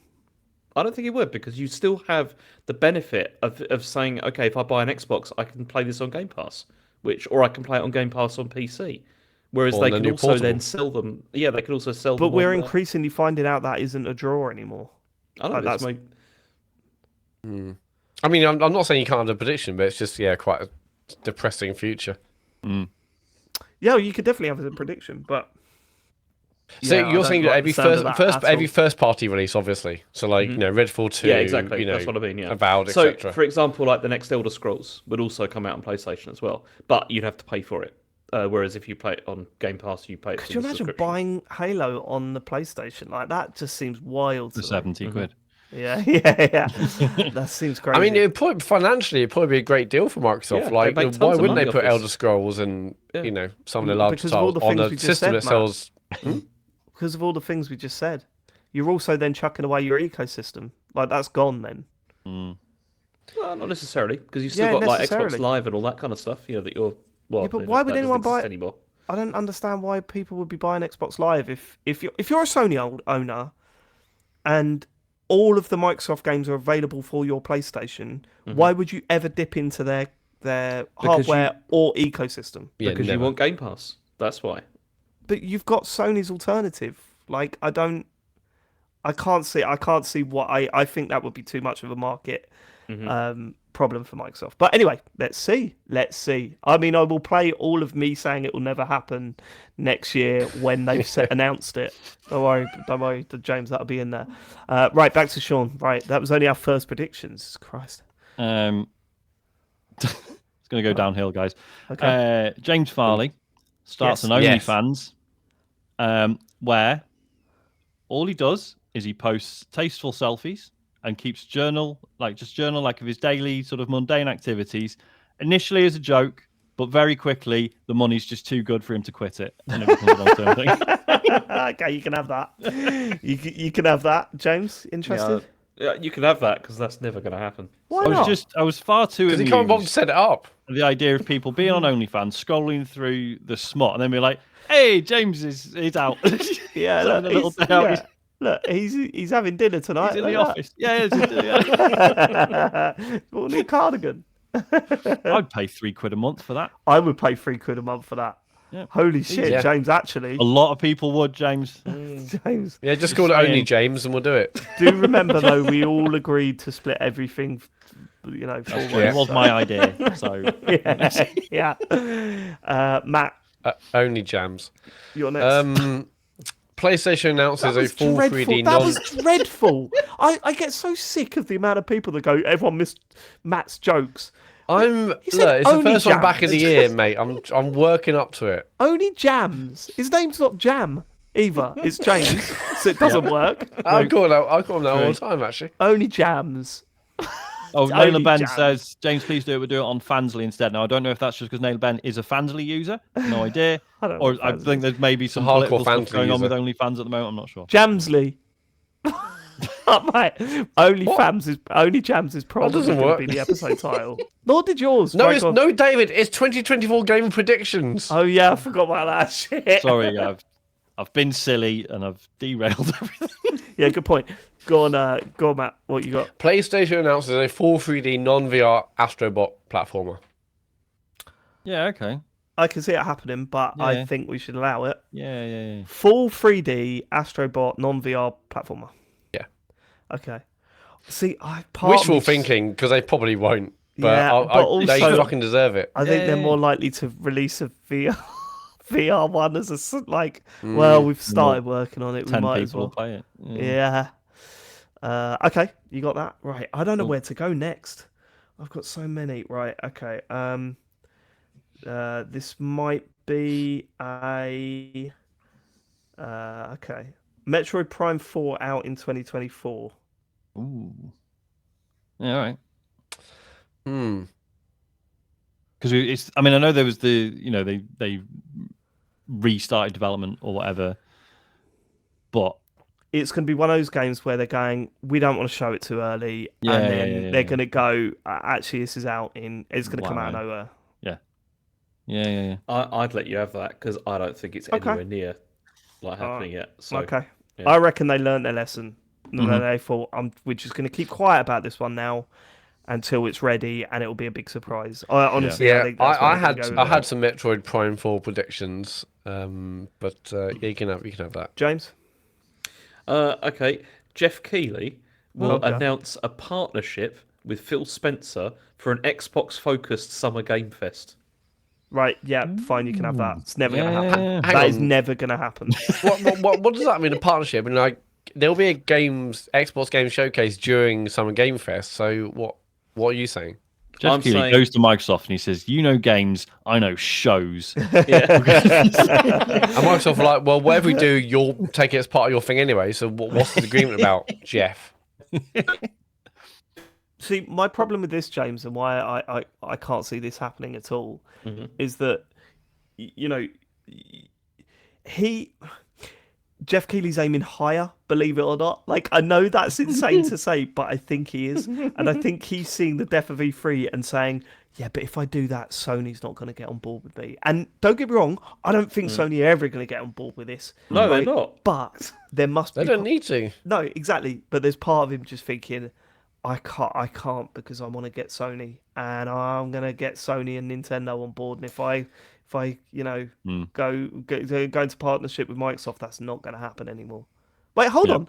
Are they also? What does that even mean, James? Like Xbox has their summer showcase, whatever it's called, and it's just suddenly part of Jeff's, Summer Game Fest. I think it just means that Jeff will be hosting it and producing the show. Jeff will host the entire thing. Yeah, and it'll what? All be, No, I mean you can have that because no way in a million years is that going to happen. Well, I'm with you, Sean. I love the fact that James ends these with a okay. And it. Do you know my biggest fear is that all of these become true, and he's sitting here this time next year. It's like Alan Wake. We're actually writing 3 points. Reality. Thanks, lads. Go on then, sure. Nintendo announces the Game Boy OLED, along with the reissue of original physical Game Boy games. Yeah, you can have that. That's wild. You can have that. That was your last one. I was just thinking about the analog pocket, right? Being 250 quid or whatever, impossible to get hold of. Clearly, there's an audience who want a retro handheld with a really fucking nice screen that can play original cartridges. So would Nintendo not be uniquely placed to be like, yeah, here's a new original Game Boy with a lovely screen, and also here's a new copy of Tetris. I mean, I love the idea, but I don't think it'll sell. I can't see it selling. No, I don't think so. And if they did, they'd release it at a ridiculous price point as well. Yeah, probably right. Okay, Matt. I've got so many here, and probably loads you'll say are bollocks. Well, we can rattle off our ones that didn't quite make it. I think. Can I just say, sorry, Jack515 in the chat said analog pocket. I know it's right there. Got one. It's loving it. Go on. Okay. I'm going to say, okay, but you can determine whether you think it's bollocks or not. I think the Switch 2 would not be called Switch 2. No, you're not having that. It's almost definitely not going to be called the Switch 2. Yep. I'm sorry. That's you can't have that. You can't have that. Okay. Right. Okay, I'll tell you. Okay, this year there'll be an Ocarina of Time remake announced. Oh, okay. What do you mean? Oh, that's it. Ocarina of Time remake. For what? For Switch, probably Switch 2.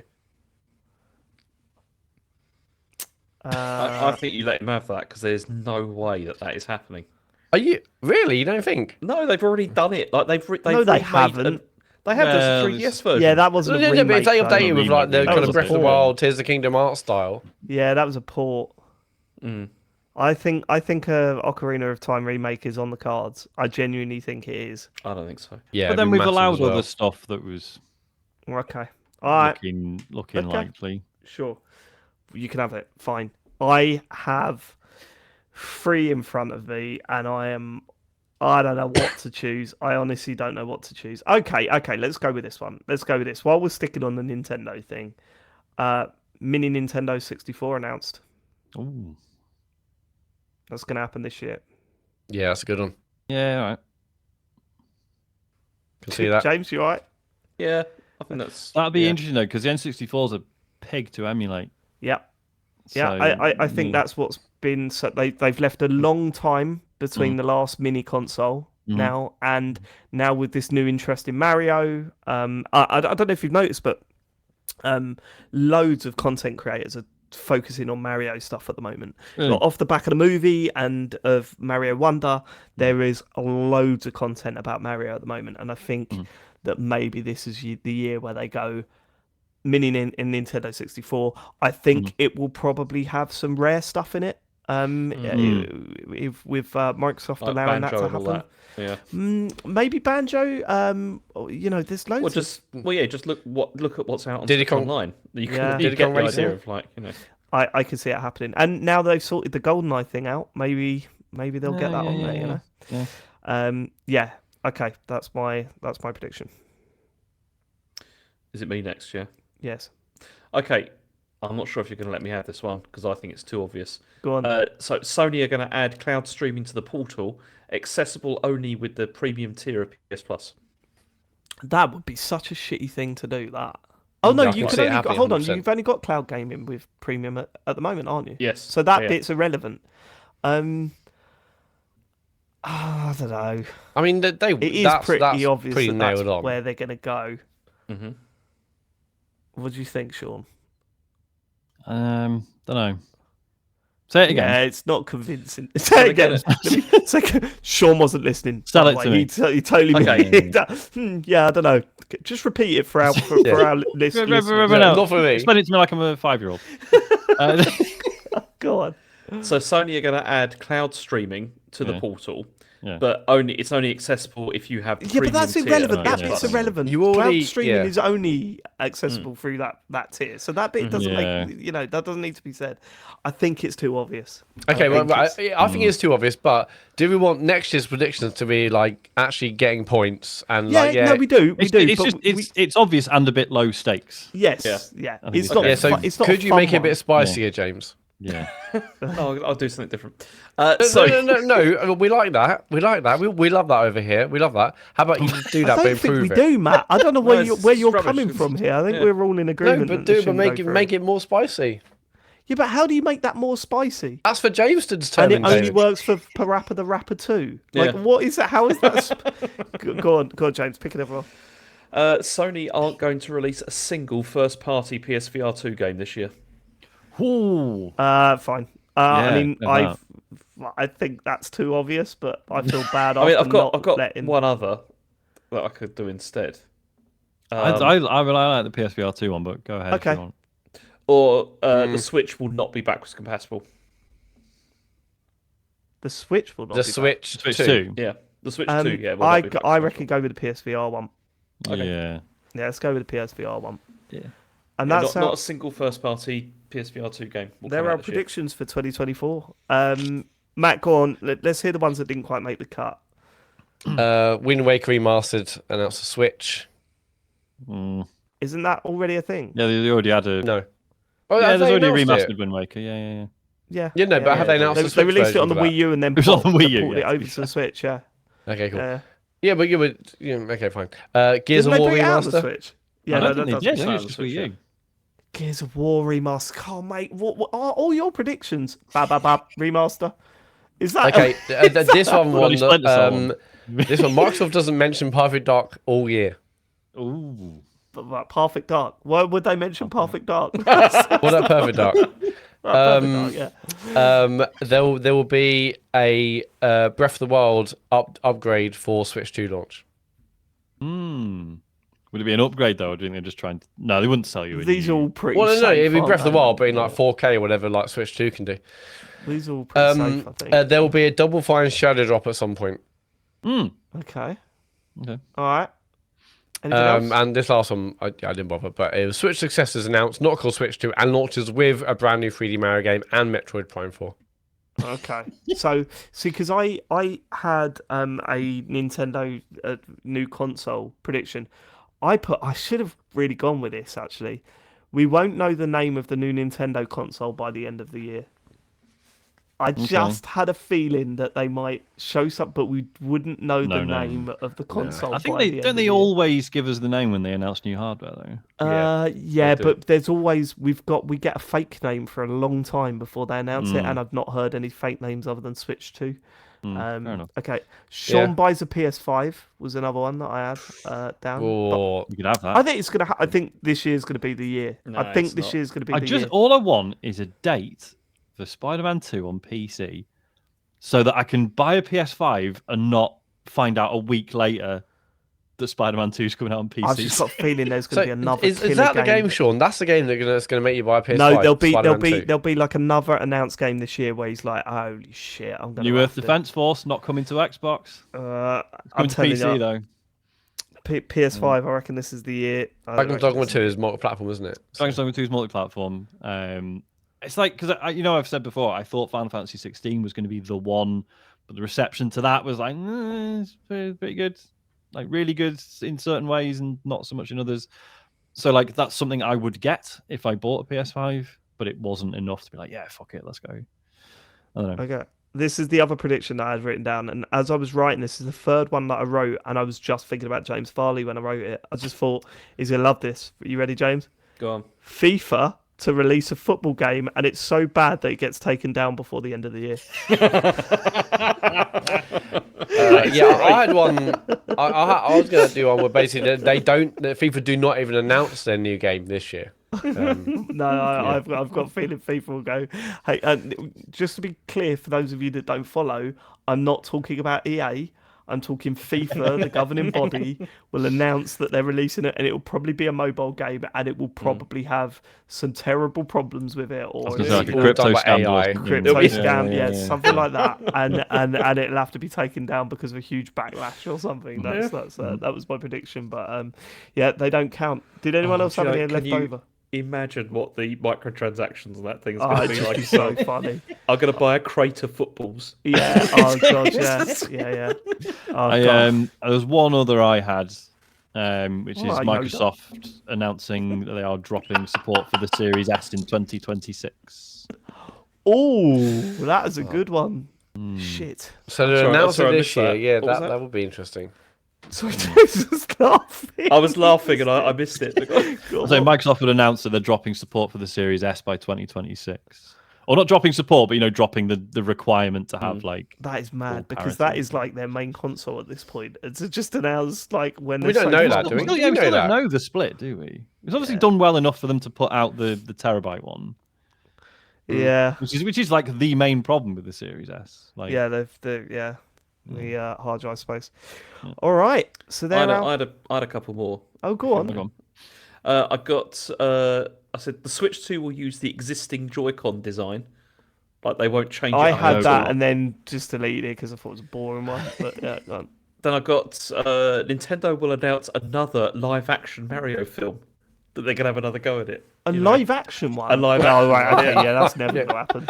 With Yeah, the that'd be same great. You cast. should have said that. Why would they ever do that? And it is James? Chris Pratt this time. Yeah. Yeah, I don't. Even Harry's getting like that at the moment because they announced the Minecraft movie. Yeah, it's Yeah. Jack Black, isn't it? Jack Yeah, Black. but Joe went. Guess who's playing Steve from Minecraft? Harry went. Chris Pratt probably. It's like, no. He's got the fatigue. Yeah. But I don't know about you guys, but I like thinking about his predictions. There's so many things like, oh, AI this or remaster that, and that's why I had some in mind. But I mean, I'm excited for the year, but I also couldn't really think of anything that wasn't something that we'd already potentially perceived to happen or heard or rumored or. I mean, there's also going to be loads of games this year that come out that we don't know about at this point in time, and I'm excited for that. But thinking about predictions, it's just really hard to think of something that's truly out there that will be exciting and different. There's not Come on, are you telling me that Jeff Keighley, like hosting an Xbox Summer Games Fest, is not out there? Yeah. I tell you why. I tell you why you think that, Matt. And I've been thinking about this a lot. Is that when we first started doing TCGS and throughout Joypod and stuff, bringing a series back or remaking a game was like a big wow moment, you know. And now it just feels like, it happens all the time. You know, are we really getting a remaster of The Last of Us 2? Are you kidding me? Do you know what I mean? We got like a brilliant remake of Resident Evil 4, and it didn't even make the Game of the Year list. Yeah, Like, it's just because it's not a thing anymore. It's like, yeah, of course you're remaking it. Of course you are. It's just so like boring. But I do think we got it right this year. I think there's some ones that might actually happen. I think it's going to be interesting this time next year. Listening back to those, We can't even say like Jose Mourinho will come out of the EA. that is the greatest. E3 show. That is the greatest prediction I've ever made in my life. I cannot believe I nailed that. That was the best thing I've ever done on a pod. Right, that's it for our gaming predictions. Should we get to what you've been playing? Yeah. Should I start with my hardware review? Please yeah, do. please. I bought some lovely new hardware, and I've got a lot to say about it. So, just before Christmas, I picked up another one of my pads, and the buttons were sticky again because the kids use them all the time. Because of what? Okay. You're getting me and James mixed up. I don't play those Yakuza games. So I'm thinking, right, I'll tell you what, it's time for a new pad. We're gonna look. James is gonna fucking pass out. Yeah, he is gonna Call the pass ambulance. out. Look. Oh God. He's our friend Chris turned around and went, "Didn't you just get your son to design you one? Why are you getting rid?" I was like, "That was like 3 years ago, and the sticks are like fucked, and it's done." But I was thinking, I want a new pad, and I want James. What is going on? Come on, unmute yourself. I hate it when you mute yourself through these bits. Unmute yourself. Oh, sorry, stop me. God. Please don't unmute yourself when you're laughing. What is the point? No, because it's embarrassing. Because sometimes it goes wrong, and I start coughing, and it goes horrible. I don't want Yeah, to, we I can don't want fix to that in the hear edit, him die. We James. just want to see it. So I was thinking, right, I want a new pad and I want a new battery. Because those batteries, I've got to tell you, like, if you haven't got one of those planned charge kits from those batteries are incredible. Like the one that I have stopped using now, it still works, it still charges, but it doesn't hold charge for quite as long, but it still works for a long time. I've had that since like the first week of owning a Xbox One. Like those things are incredible. They last for ages. But I was just starting to notice that I needed to charge it a little bit more. So I you're thought, still using your plain charge kit from your Xbox One? yeah. See, Amazing. Don Wow. Matrick got something I right. love get mine that for 360. I used it all the time, but I just didn't bother buying one for Xbox One. So what and, do you use batteries then?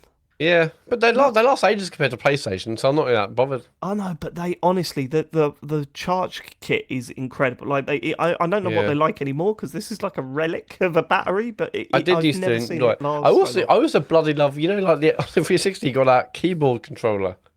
Yeah, I oh, use yeah, that I remember load too. Yeah, That was great. The chat That was pad. great. That thing. Yeah, That the was chat it. pad. Bad, yeah. Anyway, Do so MSN on that. all of a sudden the fucking pads went on sale over Christmas, didn't they? They were like £35 everywhere. And I was thinking, yeah, £35, but the planned charge kits now are like 20 quid. So that's 55. You know, that's quite a bit for a pad or whatever. And I was given a voucher over Christmas for John Lewis, and I can't buy anything in John Lewis. Like, they won't let me in the store. It's like, you're not welcome here. But John Lewis was selling the Elite 2 core pads for £80. And I thought, do you know what? I'm just going to get one on the thing.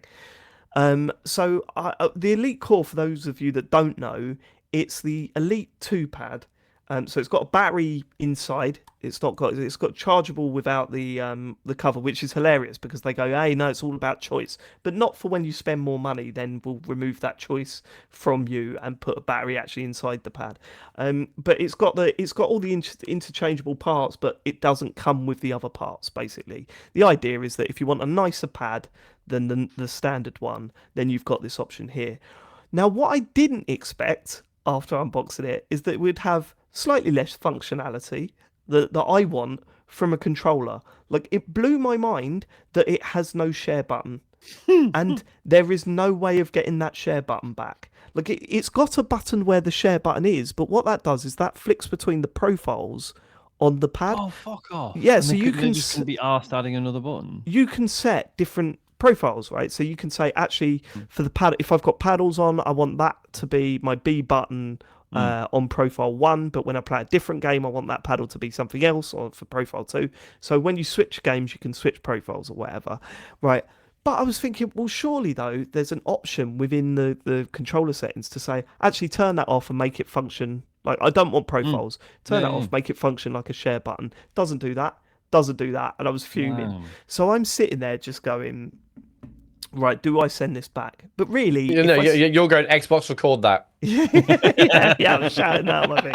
Well, no, the way that you record stuff now is that you press the guide button and press X, as opposed to just tapping the share button, which is just not as good. But thankfully now the guide button doesn't take half an hour to load up. It's pretty instant, so it's not too much of an issue. But I was sitting there and I was going, well, look, what is it about this pad that's better than like just buying a normal controller? The sticks are better. Right, there's no doubt about that. You can tighten them so you can have they can be a little bit harder to push, or you can loosen them or whatever. You can muck around with that sort of stuff. But more importantly, like they've got metal rim around them, so they feel less clunky when you use them. Totally smooth. That's lovely. The rest of the stuff, I just think, oh, this is marketed at fucking dickheads, isn't it? Do you know what I mean? It's like, so I was reading the back of the thing and it said, hey, this has got rubber grips, so it's less. You can grip the pad more, and I just thought, when have I ever held a Microsoft controller and it slipped out of my hands like a bar of soap? Like, especially I'm because like, the Series S and the Series X, they're already like kind of textured anyway. Like, I they're way really better than hate the old that ones. texture, even though. the older shiny ones, I never dropped it. Like, it's not like I gripped it too hard and it popped out and hit the telly. Do you know what I mean? Well, plus apparently, because when I was looking at doing a custom one last time, because you can get the rubber grips put on it. And as I say, I don't really like that textured feel. I thought, maybe I'll get the rubber ones. Loads of reviews saying that like after about a year, it like peels off, like the glue starts fading. I'm sure it does. I'm sure it does. Like, I can't imagine anyone saying I've got to get the Elite 2 controller because I really want to grip the pad as hard as possible. The other standout feature, especially for the core, like, so I haven't got the paddles, right? I don't think I'd like them anyway because I don't like things behind the controller. That's surely the whole point, though, I would imagine. Well, no, because I think it is. Look, I think it is a nicer controller. You can tell it is a nicer controller, but I think you must be absolutely mad to buy an Elite controller over a standard pad. The standard Microsoft pads are great. They last a decent amount of time.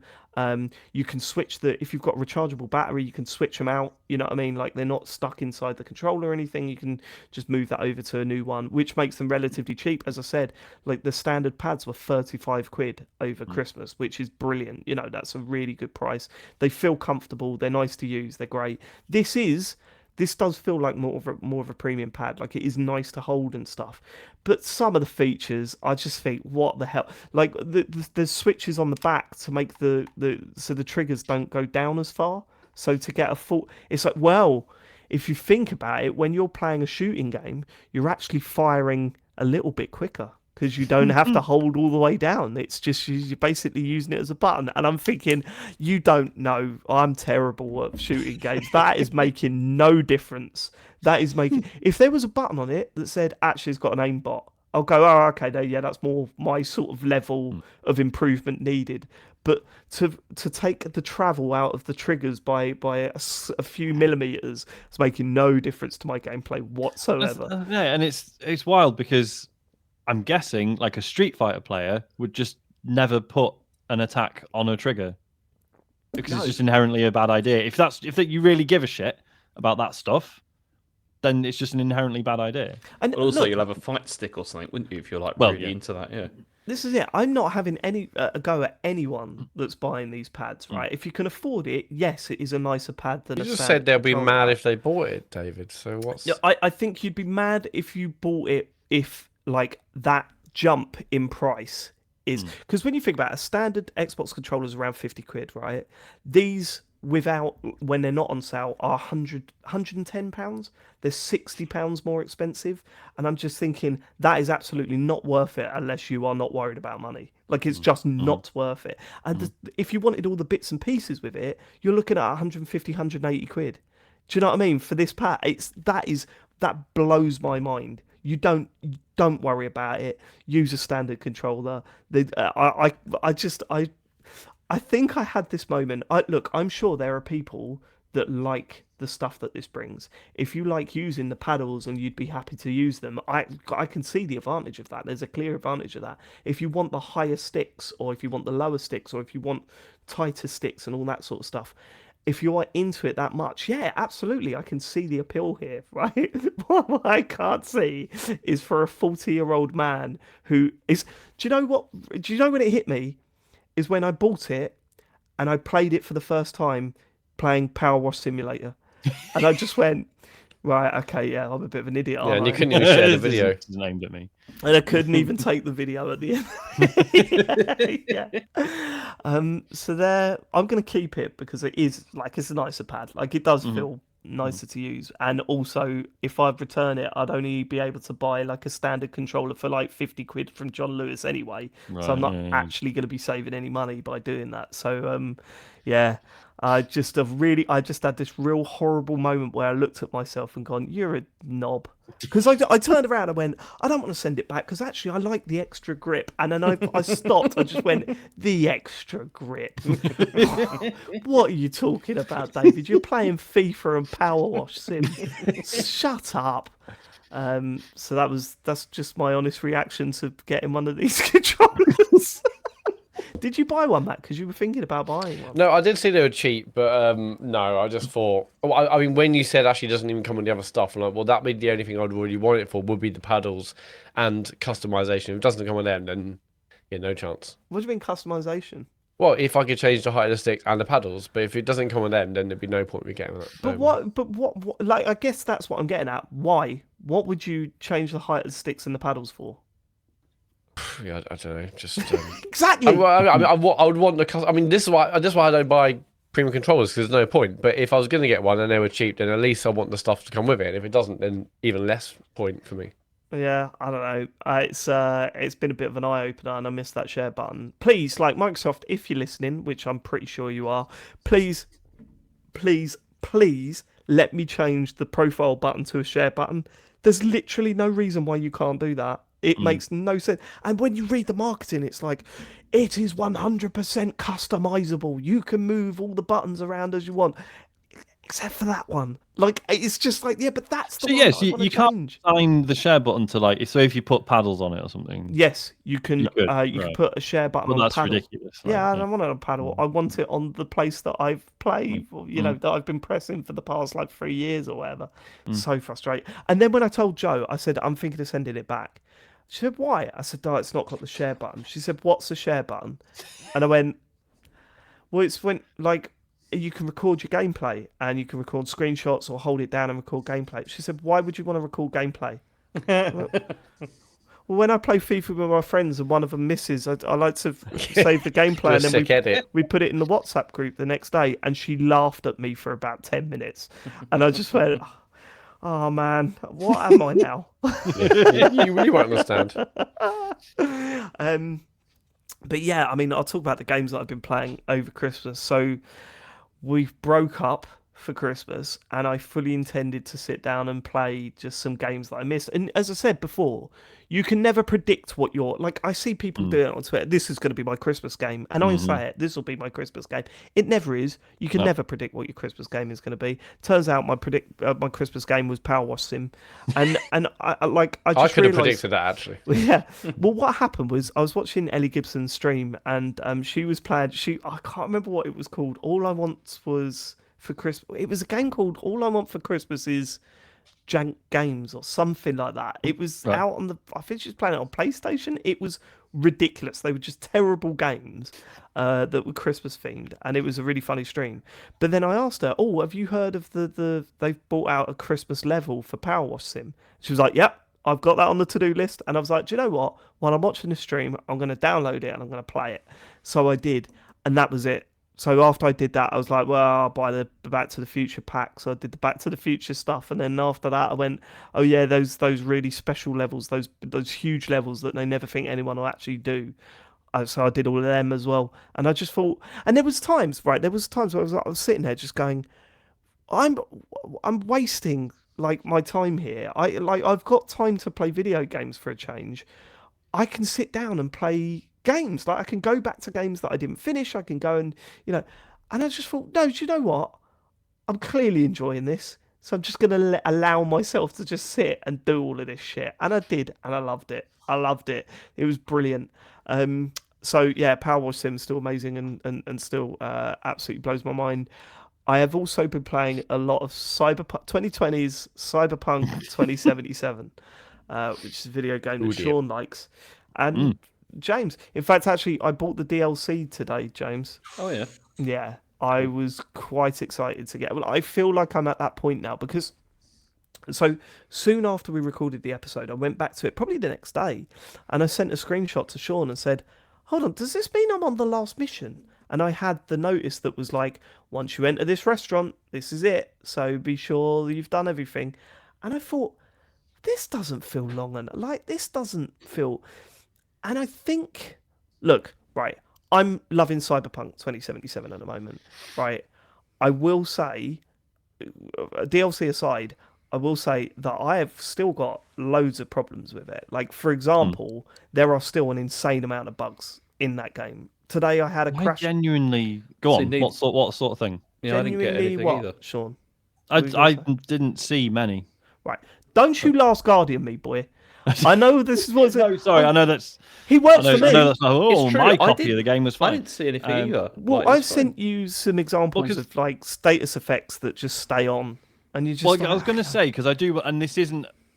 I'm not blaming you because it's still a shitty situation. Go on. They did they did say the recommendation is from version 2.0 probably start a new save. But I'm not going to do that. No, I know, and you shouldn't have to. That's insane. Yeah. Yeah, that would be nuts. So yeah, because I was like, I put like 20 hours into it. I'm not going to just start again from the. Yeah, that would be mad. So yes, so I'm getting that. I got this morning. I had it crash. This was a really bad one. I had it crash the dashboard this morning, and then when I went to launch it again, it just wouldn't load. And I was like, oh no. So I tried like 2 or 3 times, and then I had to load like a couple of saves back. Right. And then it I wonder if worked. it crashed like mid save or something. Yeah, I think that it turns out those itself. warnings are actually true. Well, the scary thing is that it was just after I'd purchased the DLC and was just about to head over there. I was like, I think it has a problem which I don't think they could have solved. It definitely has a problem with direction. So as I said, when I got to the last mission, the final mission or whatever, I was like, this doesn't feel right because it doesn't feel like I've met many characters, and it doesn't feel like I've seen much of the city, and it doesn't feel like I've been part of this world at all. And then so I said, right, okay, instead of doing this final mission, I'm going to do some side missions. And you're like, this is all essential stuff. Why the fuck is this not part of the game? And what weirds me out is that that's what they got so right with The Witcher 3.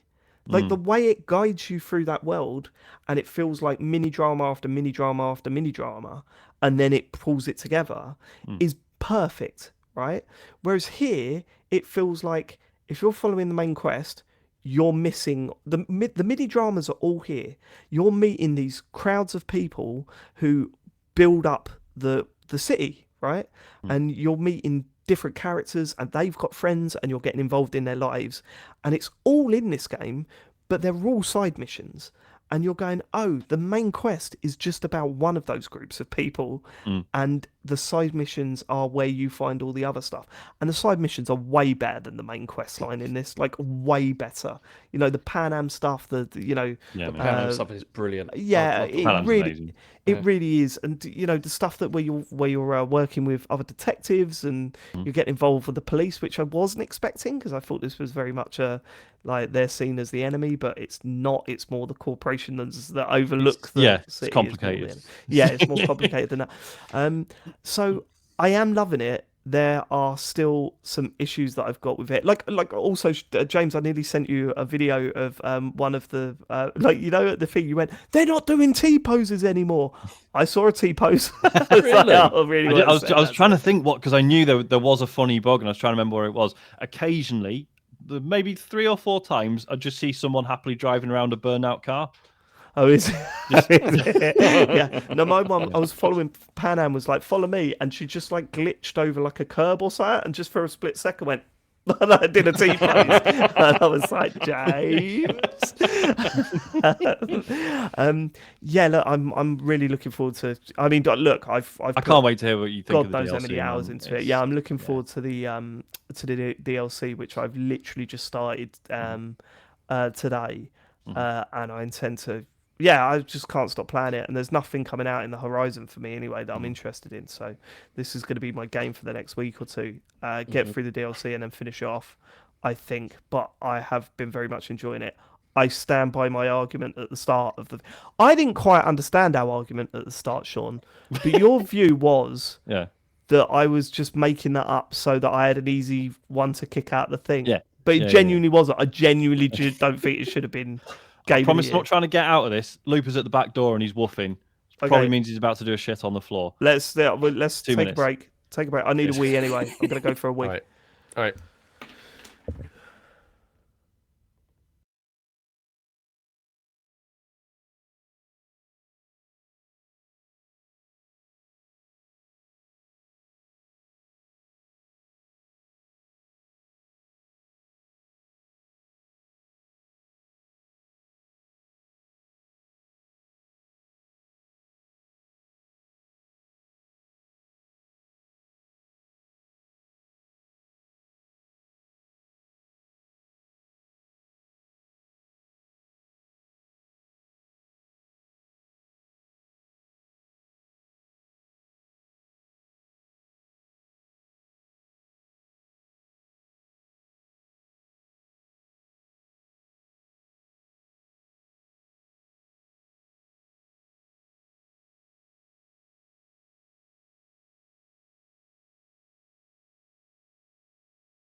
Hello, everyone.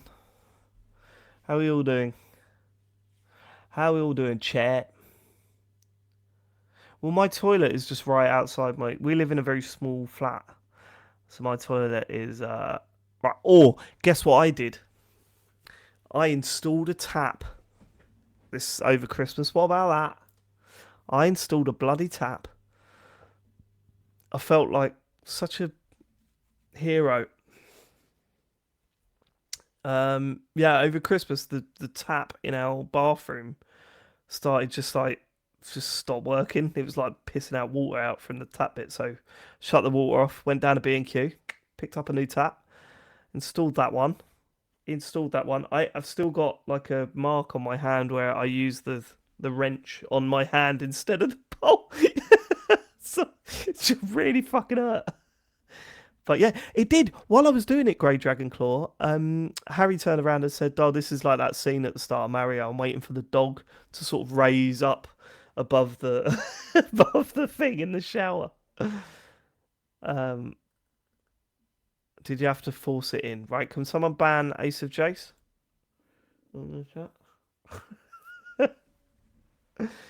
Did you do all the leak tests? What's that mean?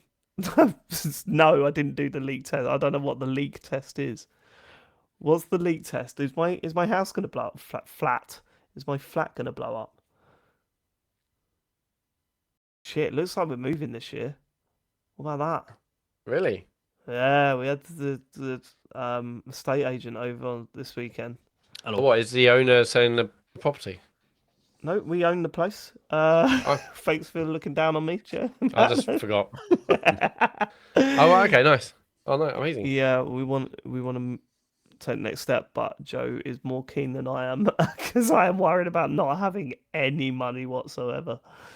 We're staying in Sutton, I think, but we want a garden and that's the plan. Yeah, it's nice. The plan. Right. Okay. Right. Okay. Where were we? We were talking about. Cyberpunk. Yeah. So maybe there's a bit of crossover here, but yeah. So your argument was that that I was only doing it so that I've got an easy game to kick out of that list, It genuinely wasn't. Like, I genuinely don't think that should be up. I stand by what I say, but I like it wasn't if it was a good game or not. Like for me, because I was enjoying it at the time, right? I was playing it before the thing, but I do genuinely think that the way they set up the progression in that game is pretty bad. And it is odd because they used to like when it first came out, like this was a big problem with it because the way it'll do the thing where like you'll do a quest, mission, whatever, and then it'll be like, right, I'm going to go and work on some stuff and I'll be in touch with the next mission. And then that's your invitation to like explore the world and like have fun with it. But when the game first came out, it's like, well, I don't want to. It's no fun to do that. There's nothing to do here. Yeah. Whereas this time around, I was like, fuck yeah, I'll just drive around and get in fights because it's fun. And occasionally like a more interesting sort of side quest will pop up. But yeah, it is easy to miss stuff. Like I was saying to you, wasn't I? So the whole like quests chain with River, the detective.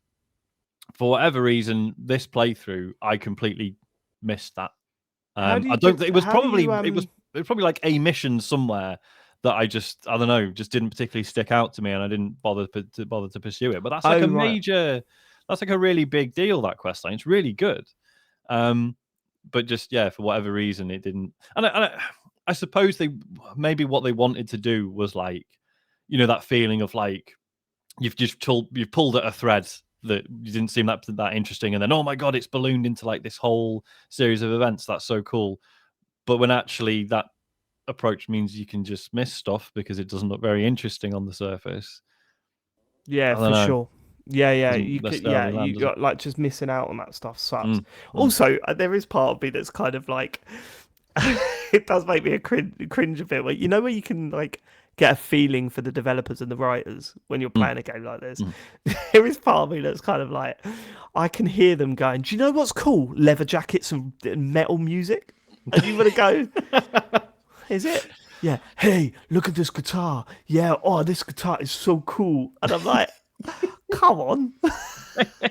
Also, because I mean, we never really got into it. I don't really like the soundtrack. Well, it's got one of the great. It's got that. I wish there was more hip hop in it because it feels more in keeping with. Yeah. But they seem to want to get lots of like electronic metal in there, and I'm not. Yeah, I'm not. Yeah, because it's like because I understand that the soundtrack is supposed to reflect the world, right? Yeah. But it's like I know, but not every song would be so relentlessly unpleasant. But I mean, it's got Run the Jewels in there, which is perfect. Yeah. But that's it. Like after that, it's all like you're like, oh come on. Right, okay. That is. But yeah, I can't wait to hear what you think of the DLC. I would love to talk to you about Cyberpunk a hell of a lot more because I got lots of thoughts on it. And so have you seen an ending now, or no? I'm just avoiding going into that restaurant because which is again, this is another annoying thing. For some reason, sometimes it will just change your objective. So you'll go into your journal and you go, right, I want to go onto that objective. So you follow the thing, and then you end up at that restaurant again, and it's like, do you want to go? And I'm like, no, oh god, it's changed it. It's really fucking annoying. Yeah, I mean. Like I will have more to say on it, and I'm sure no one else wants to hear what anyone's got to say about Cyberpunk anymore. It's done. Last game on my list, James and I got sent a copy of Let's Sing 2024, which is a karaoke game on all your consoles that are out now. Oh man, there is nothing better than over Christmas. Like especially like Joe's family are way more into it than my family are, but getting everyone together and playing a karaoke game like SingStar, or SingStar's not out anymore. That's done. But Let's Sing 2024 is trying to do the same thing. It's just so much fun. We like competing against each other and dancing around, just making the kids were doing it like what me and Charlie did in Snow by Informer by Snow. Every time it got to Licky Boom Boom Down, I was putting the mic in front of him and he was singing it. It's just honestly so much fun to do that I kind of loved going back to that. We're big fans of Rock Band, aren't we, Matt? And even Guitar Hero. And I used to love But- SingStar. SingStar was amazing back in the day. Well, that's the problem. Is that Rock Band and Guitar Hero are intimidating for a lot of people, whereas like singing is singing, and which is also intimidating for a lot of people. But it's got like which is a funny because for me wider it's sort of- completely the opposite. Like, yeah. Yeah, I'd prefer. Right, I'd right, prefer exactly, a yeah, plastic but guitar I- than I sing. get it. I think what I'm trying to say is that not necessarily for like that singing is not intimidating. It's just that people that don't play games can play this game. Yeah. And I think like Yeah, Joe yeah. doesn't play any games, and she loves SingStar. She loved Let's Sing. I think the way Let's Sing does it is that you've got quite a small selection of songs, but then you pay for you get like a microphone in with it. But you can also use mobile phones now, which is like, SingStar did this when they tried to relaunch it back on the PS4, but you could just use your mobile phone as a microphone, which is pretty cool. John's dog's going nuts again. Sorry, can you hear that? Yeah, no, it's fine. But then you've also got a subscription to a VIP package of songs, which is a great idea, but I think it needs to have more songs on it for it to be viable for us, like to get to the point. I think there needs to be a wider range. There needs to be a lot more songs on it. It does seem like a random selection at the moment. I just hope these games have some sort of resurgence, because I don't know why they're not as popular anymore. SingStar was a massive thing back on the PS2. Like, everyone loved a bit of SingStar, and that's not there anymore. Yet the appeal of like getting together and doing a funny karaoke session is still very much there for all of us. Like, we absolutely love it. Yeah, so. I think Elodie would love this as well. I've just looked at the track list. It's not great, but the VIP list has loads, so maybe you could just go there and buy a month and enjoy it for You get a and month. that's it. You get a month free with the game anyway. So, yeah, and these things. You know what these things are like. You play them at a few parties, and then they go away, and then you remember you've got them. So you can just like pay for another month's worth. Does for that month or the whatever. pack comes with 2 mics, I assume, right? Single mic? Oh, you can buy a 2 mic one, but our one had a single mic in. But then also you can use your phone anyway. So Yeah, you can just use your phone, like, and for what it is. Actually, some of us preferred that because it wasn't tied to it's not wired. The mics are wired. So oh right, yeah, yeah. better So, than anything, yeah. yeah, I wonder if you could actually use. I don't think you can, but it's a shame you can't use the DualSense. But then standing there with a DualSense like that and singing into You're using it like a telephone. Using your Alexa. And that's what I've been playing over the Christmas period. I want to go to Matt Murray. Yeah, I've not been in the right headspace to play games, so I've done my usual thing over Christmas where I basically watch loads of movies. Caught up on loads of stuff I missed over the years. Best over the movie year, you watched? in fact. What's the best one I watched? Probably. I saw John Wick 4. That was There amazing. we go. That is good. Yeah, I enjoyed that. That was good. Yeah, Alright. because I watched all 3, and then in the lead up to watching 4, and then never actually watched 4. Cool. No, I asked you what the best one was. Don't try and start listing them. I just asked for one, didn't I? He's sitting there thinking, no, everyone's just going to think I only watch action movies. No, I've got a list. This is my list. Some of need it to was hear that French. Actually, it's probably past lives. That's another. yeah, That's the- another film that good you've things. mentioned. And I said one, didn't I? So now you're taking the fucking piss out of me, Matt, and our listeners. It certainly wasn't the creator. That was bad. Trying to I like drag the it out. creator. Oh no, it's such a. The story was so disappointed bobbins, but just the production design was incredible, I thought. All right. Yeah. I saw Alright. Black Adam over Christmas. That was not a You good saw film. Black. Oh, I thought you said I saw Blackadder. Blackadder, yeah. So, yeah, okay. Here we go. Anyway, but the only thing I did have energy for was playing more Final Fantasy VII because obviously Rebirth's coming out. So I'm now on disc 2, so that's huge. How are you playing it? On Switch still playing on Switch. Oh, and does it tell you what disc you're on? No, it's just it had like a moment where basically because I'm using a guide for certain bits because my god, that game is not easy. I found in terms of telling you where to go next at least. So I know I'm on disc 2, but that's basically about it. I'm on the whirlwind maze on top of the glacier. I mean I'm like 37 hours in according to the in-game clock, and I'm probably I guess basically a third of the way through. So unlikely really to get it done before Rebirth comes out, but I'm still enjoying it. I'm glad I've gone back to it. I've had the scene, the scene that people know about, and I again having never played it, I assume that would be like quite a late game thing, but no, it happened relatively early. Early on, yeah. But I'm still enjoying it. I'm still loving it, and I love to. I'm every time I play a game, I'm like, oh, wow, what is this gonna look like in Rebirth, and in the third one. So that's kind of exciting. Having even though Rebirths I haven't played it yet, so no, that's really the only thing I've kind of had the space to play. All right. Okay, Sean. Hello. Similar to Matt, to be honest. Just watched a bunch of stuff. It's nice to have a bit of time off, isn't it? We It do is. hammer games, and it's good to have a little bit of time off. Yeah, because you sort, like you say, you come away from the game of the year show, think, oh man, I need to play Alan Wake 2, I need to play this, that, and the other, and it's like, no, this is the bit where I don't have to play anything. Or you probably should have played Alan Wake 2. You probably voted should have for played it in the Alan final. Wake You 2. should have done that. That's Yeah. right.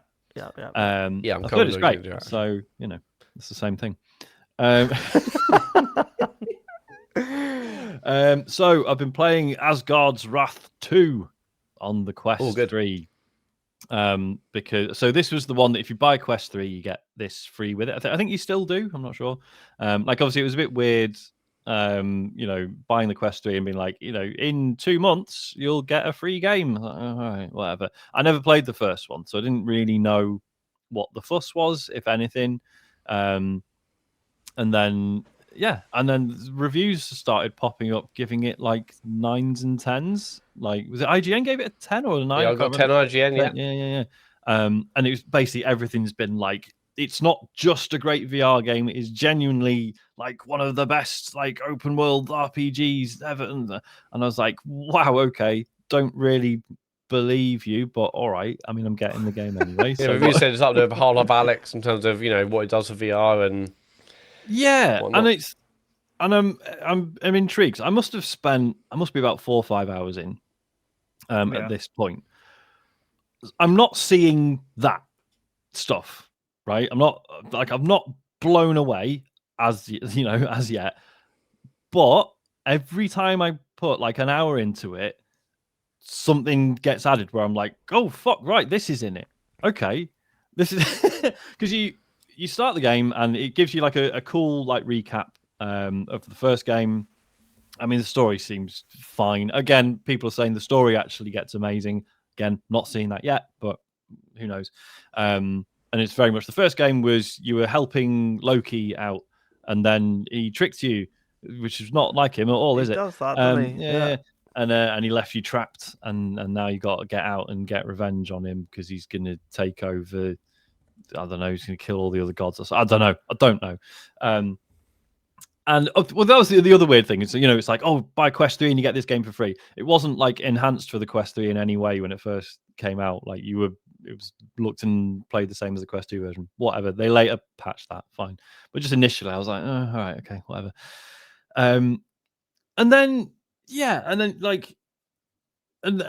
So there's this initial bit where you're in this like tavern but it's like a pocket dimension and you're trying to figure out how to escape because Loki's trapped you there. And then within about 10 minutes, you're like, oh, fuck, I'm fighting, I can't remember if it was like a dragon or a phoenix. It was a flying thing that was shooting fireballs. And it was all very cinematic and really cool. And I was really enjoying it. And then you do a bit where it's kind of like, so the story is you've sort of become a god, sort of. The three, the Sisters of Fate, the three in like Nordic, I assume they're in God of War. There's like the three sisters who like, well, they're in Two Human, so okay. Well, better game than God better of War, game, yeah. So basically, they're like, right, we're going to make you a god, and what you can do is you can go to like bits of history and essentially like possess other people, right, and use their strength and to stop Loki. I don't know. So you go to ancient Egypt. You're convinced by this, are you? So you go to ancient Egypt, and then you're playing as this guy called Abraxas, and then you're going through this like dungeon, and you're fighting monsters and doing little puzzles and stuff, and you're like, oh, this is okay, this is quite cool. And then there's like sequences where you'll get to like a room where there's like a bunch of puzzles to do, and you can switch between being the guy on the ground and then being a god, right? So you like a bit like walkabout mini golf when you press A and you do the score and you're massive and the world's like little like that, right?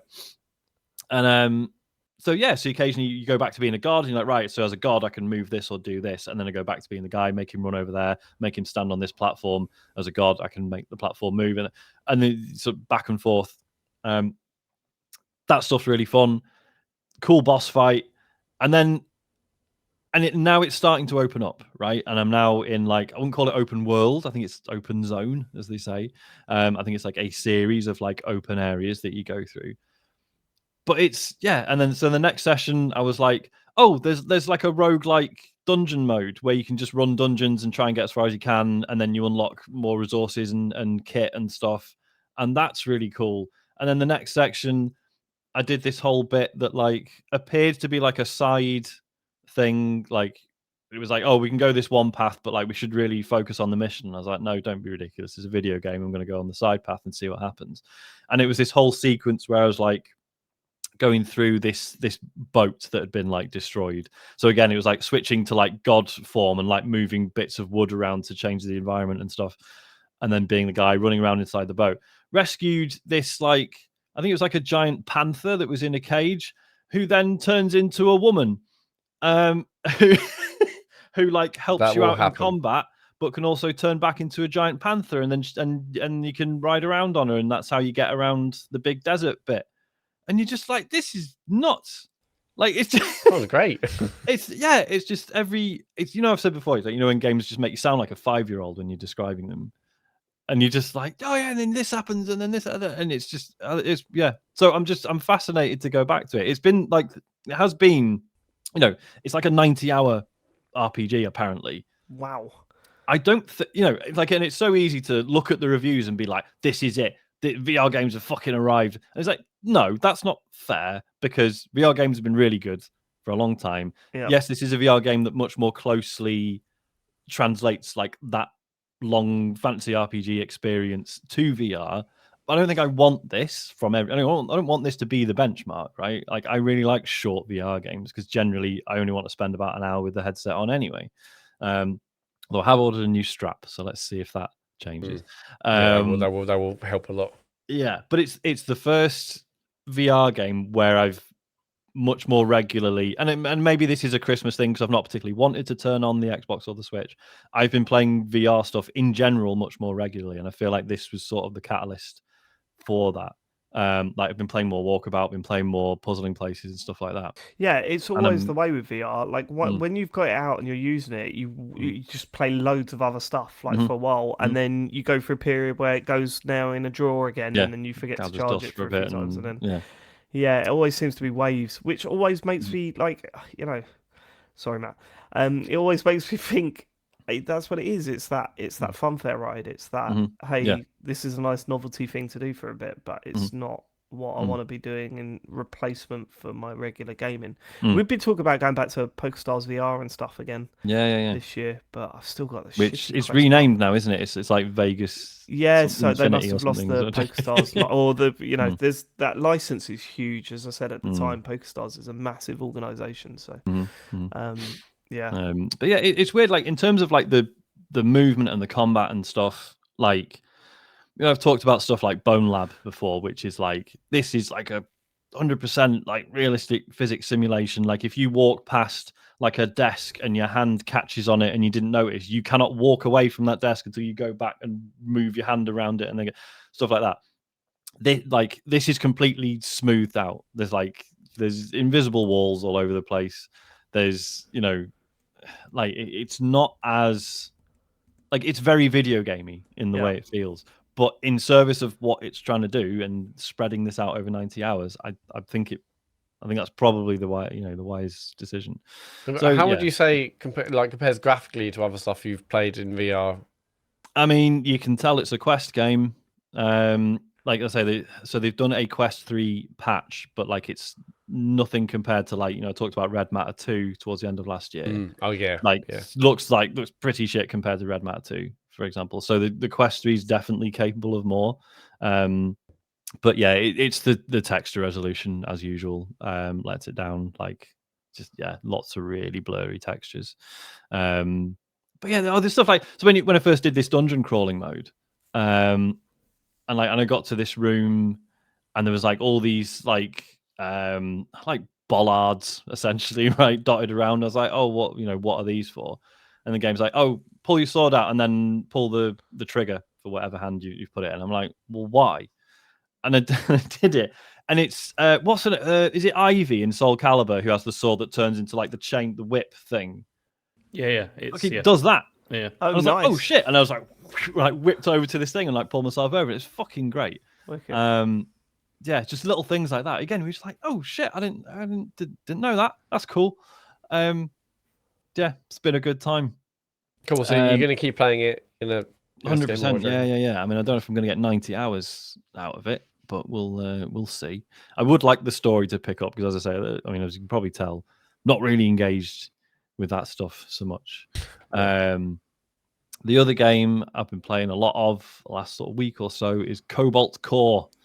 So I've been playing this on the Steam Deck. I think this is Steam only for now. I think I heard you talking about this actually.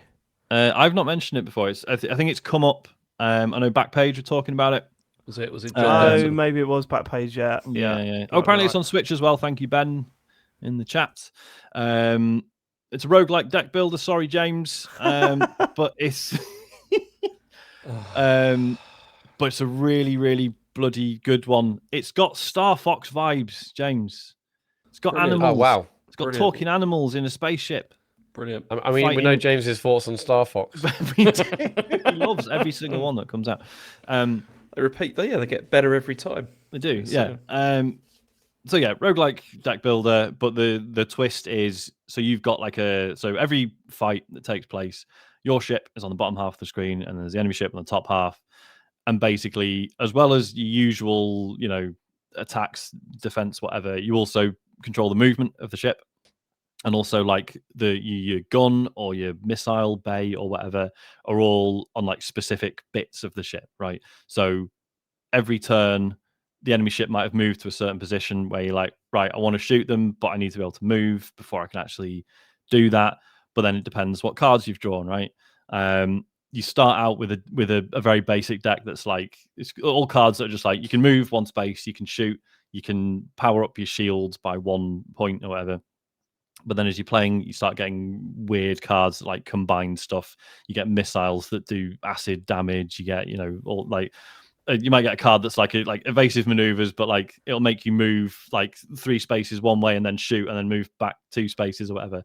So every turn you're looking at like what the intention of the enemy is because it will tell you what the enemy's going to do on their turn. So it's like, right, this bit of the enemy ship is going to shoot for this much damage. This one's going to launch a missile. This is going to do this.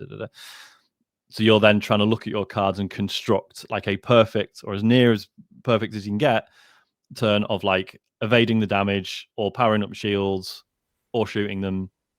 There's then further wrinkles with things like certain bits of the enemy ship might be armored or they might be particularly weak. So it's like, oh, right, okay, so if I can dodge here, get a powerful shot on this weak bit, it'll actually do like way more damage and then dodge out of the way again. Just unbelievably satisfying. I love the way it's presented. Really beautiful pixel art. The members of your crew, so you have like 3 animals on your crew. So every time you do a run, you start off, there's only 3 animals to choose from. You unlock more as you go.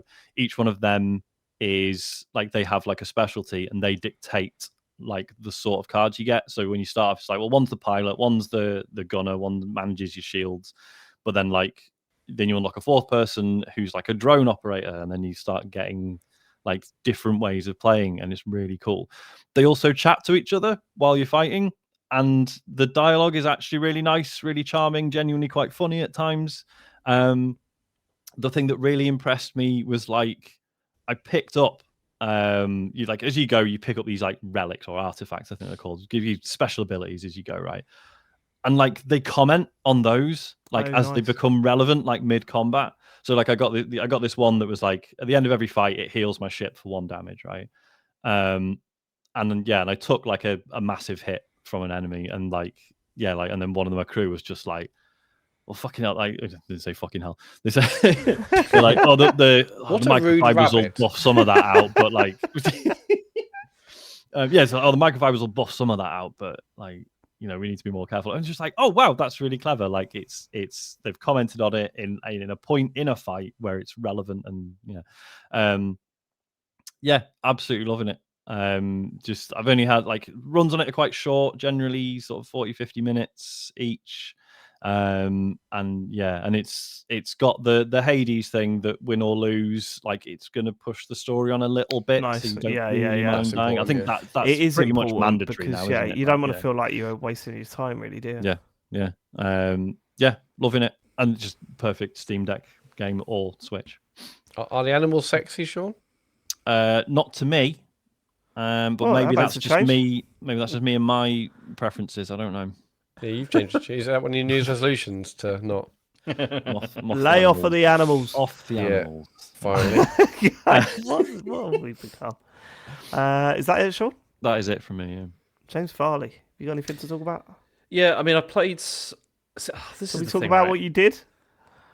I mean, I did something stupid. This is which right. was- Can I build this up because this was incredible? I said to Sean before Christmas, James was banging on and on and on about, like, honestly, James, you did about 3 or 4 times. You said to me, Yeah. oh, I can't wait to see if the PlayStation Portal works. So when we Oh, go Jess over, knows what this is. when I fly home, I'm going to see if that PlayStation Portal, I'm going to take it with me. I can't wait to see if it works. And then you put it in the main group chat, didn't you? I taking that PlayStation Portal with me, seeing if that can work. I can't wait to see if that works. Oh, God, it's going to be a brilliant Christmas. Can you please explain what happened? So, What you okay. did? My network setup that I have at home is a little bit complicated. The way I've got it set up. I bet it's not. No, it Go on. really is. Okay. I've got like network switch boxes all over the place and stuff like that. Mostly because I try and wire everything, you see, because I like to get like the best speed that's absolutely possible. And so I left the house, and because I was going away for like 2 weeks, or it was for like 2 weeks, I wanted to make sure I wasn't leaving things switched on, obviously that shouldn't be switched on. And so I switched off most things in the house.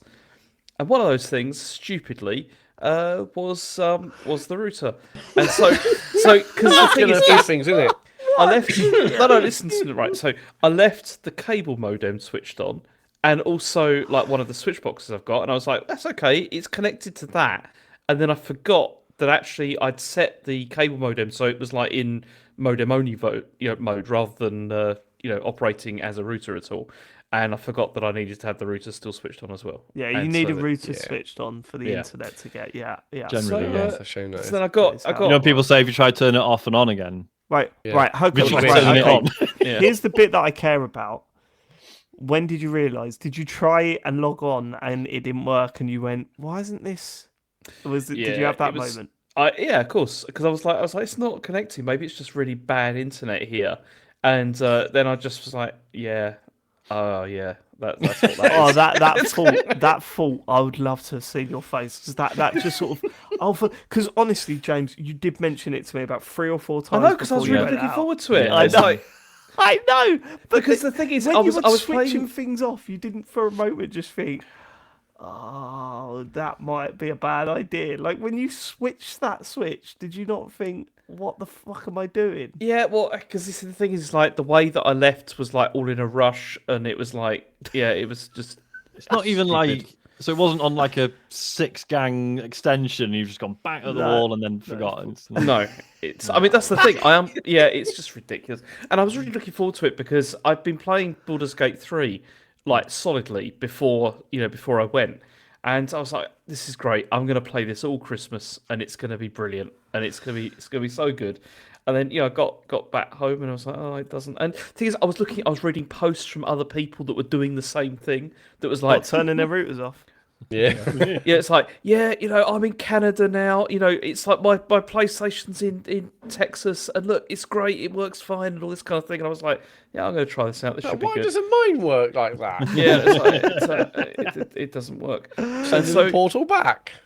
it's really annoying because then I didn't get to play any more of Baldur's Gate 3 while I was away, which disappoints Oh, me I quite had a to lot. talk to my Christmas family room. over Christmas Yeah. instead. Oh, come on, we were together like in a room for the whole time. It was Right, okay, Oh, that's no. fine, James. But the other thing that you were supposed to do, I saw James over Christmas, and one of the things he said to me, all big grin on his face, he went, my watch that I got recently that hasn't got battery, Oh, like, come on, this is just a hit job. I'll get in. I'm getting that sorted this week. I went, oh, you should do, man. It'd be really good. Get it sized, get the battery put in. You'll love that. I am. And I turned around to Chen and went, he's not going to do that, is she? She sort of said no, and then you went, no, I will. We've got literally nothing to do this week. We're going to the cinema one day, and then we've got a whole week. And I was like, well, maybe he will then. And then when you landed, I texted you and went, so you got your watch sorted? No, of course you didn't. You're the best, Oh, James. James. Oh, James. It didn't happen. Yeah, it didn't. Take him somewhere local. Yeah. He won't. No. That'll never have a battery in it, Matt. It will never have a battery in it. It will. It will. Isn't that an heirloom as well? Kind of. Yeah, I guess it is now. Doesn't give a shit. So what did you play then, James? What? So I mean, as I said before, I went Nothing away. like I played quite a lot of Baldur's Gate 3, which was I became quite obsessed with it before I went back. Although I do have some problems with it. I still don't really. I don't really enjoy the combat system that much. I still don't enjoy that very much. Really? And I think it's partly because maybe. Okay, I've not played D&D games before, so I'm not fully aware of how the whole system works, and I don't feel that the game does a very good job of explaining anything. No, really to doesn't. you. Yeah, And it's like, and also because of the way it works on the PlayStation, I've seen screenshots from the PC version where you've got like the whole, you can like have tons of icons or whatever at the bottom to like make stuff happen. You can't do that with this, so it's like it's all this wheel system that you have to go through. So I often end up using hardly any of the stuff that's on those wheels because I'm like, I don't even know what any of these are and like what they're for. And seconds count. When you're in one of those battles, it's like I don't want to like experiment It's too much. turn-based. I know. What do you mean I seconds was about to say the brief time that I spent long with it, as you want. seconds didn't count. It's true, yeah, but I'm lazy. And so No, again, that that's doesn't make not sense. really- What are you talking about? no, I'm lazy as in I can't be bothered to try things. It's, Right, It's not about it's like- seconds counting Seconds at all. count, then. guys. yeah.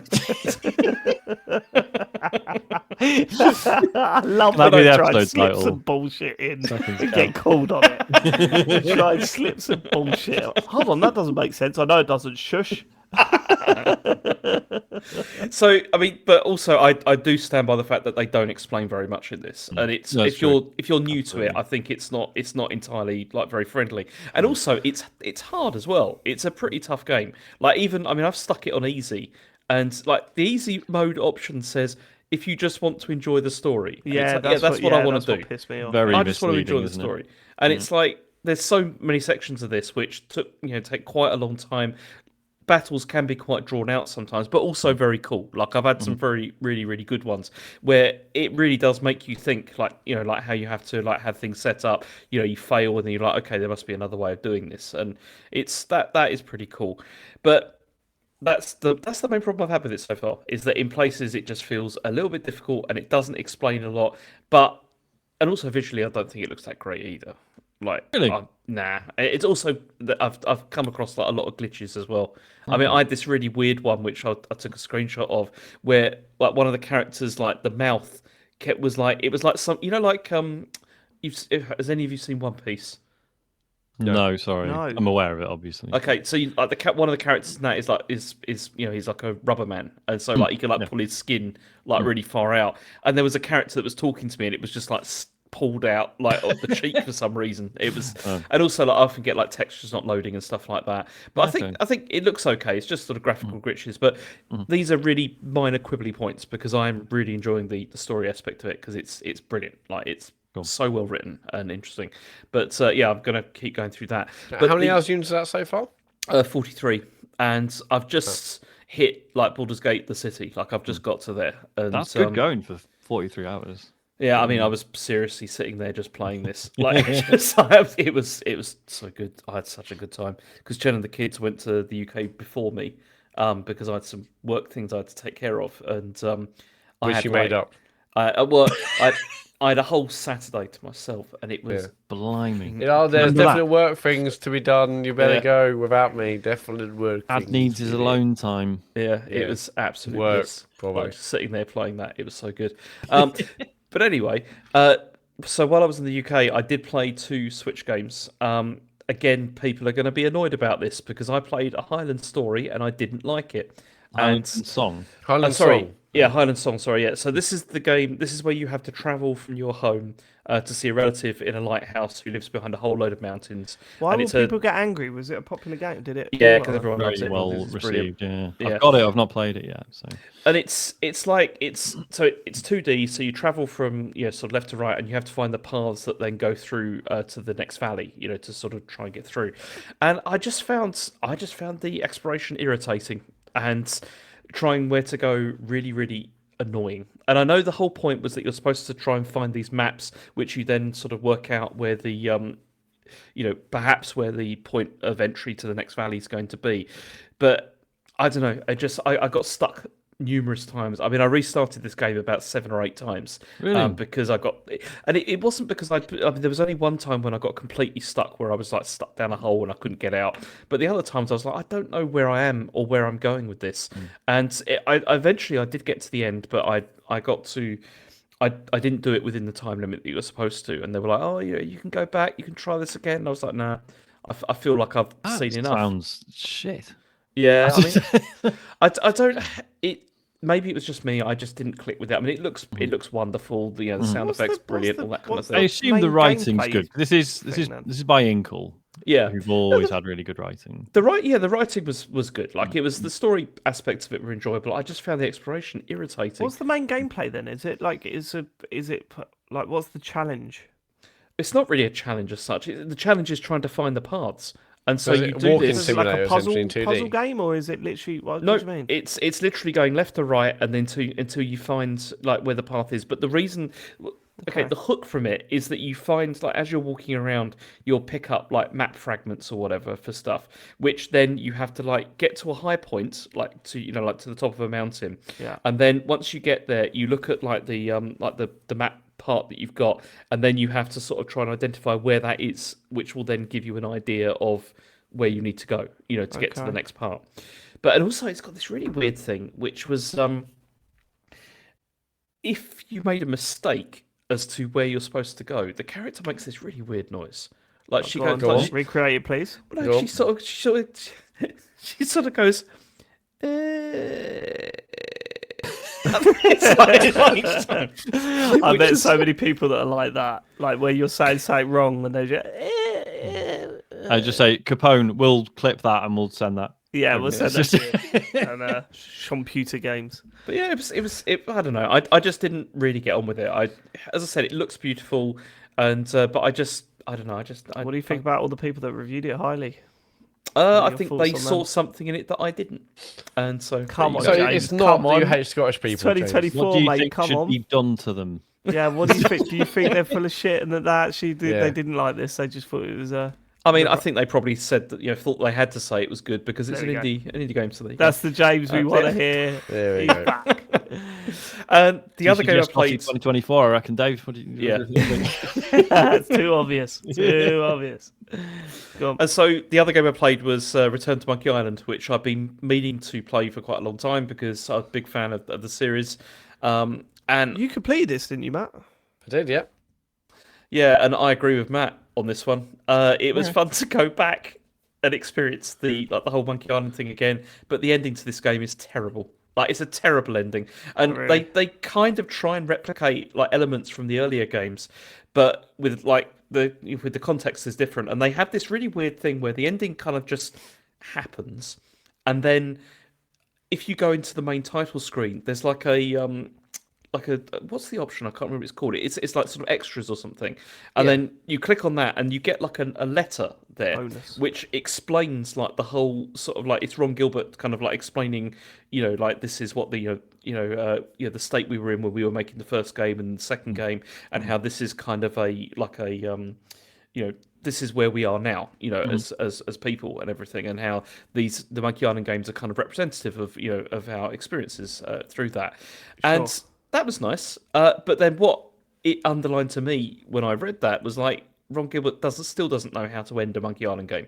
Like it's like we got to this stage and it's still he doesn't know how to end the game properly, and it was just I was really quite disappointed by it. I thought it was ridiculous. At the ending. I'm intrigued because I never finished it, and I should because I did really enjoy what I played of it. But I've heard people either saying the ending's shit or you just didn't get it, man. No, that's bullshit. Yeah, I don't that's what know. people said That's about me. utter when I bullshit. finished it and I didn't get, and I thought it's just a bit of a weird ending. Like, Matt, you don't understand the nuance, you don't understand the history. It's like, well, I just was disappointed. Regardless, I thought the game was excellent, but I thought the ending was just kind of come out from nowhere and just kind of. I ruined it. understand like the whole point of him saying like, yeah, this is where we are now, whatever. But it just felt lazy, honestly. Like really, just like a really weird ending. I didn't, and also the other thing about it was that it's really fetch questy as well. Like this, like super, like go from here to there, go from here to there, like pick up this, bring it to there, and it's like that.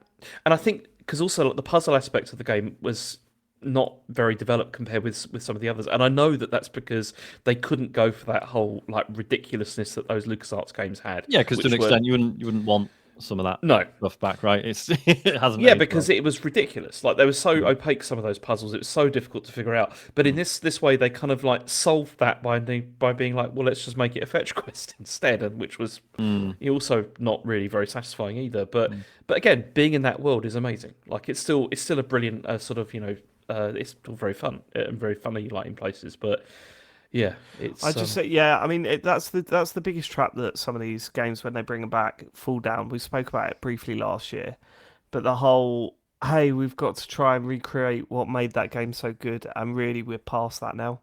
It's like, it's not a nostalgic trip anymore because it's people kind of just constantly bringing out old games again. Or trying to reboot them, and it's kind of like I'd much to an prefer extent, you do something new with it. To an extent, is it just people realizing that you can't recreate your youth? I'm sorry. Yeah. See, and that's the thing. This is a commentary on that. Like that, they are absolutely trying to do like sort of a commentary on that. But I don't think it still ends up being completely unsatisfying. Which is not great. Yeah, I'll play another one, but it's just because I think it was largely enjoyable apart from the ending. Play the Sea of Thieves stuff. It's really good. No, honestly, even if you don't particularly like Sea, even just as a Monkey Island experience, it's really good.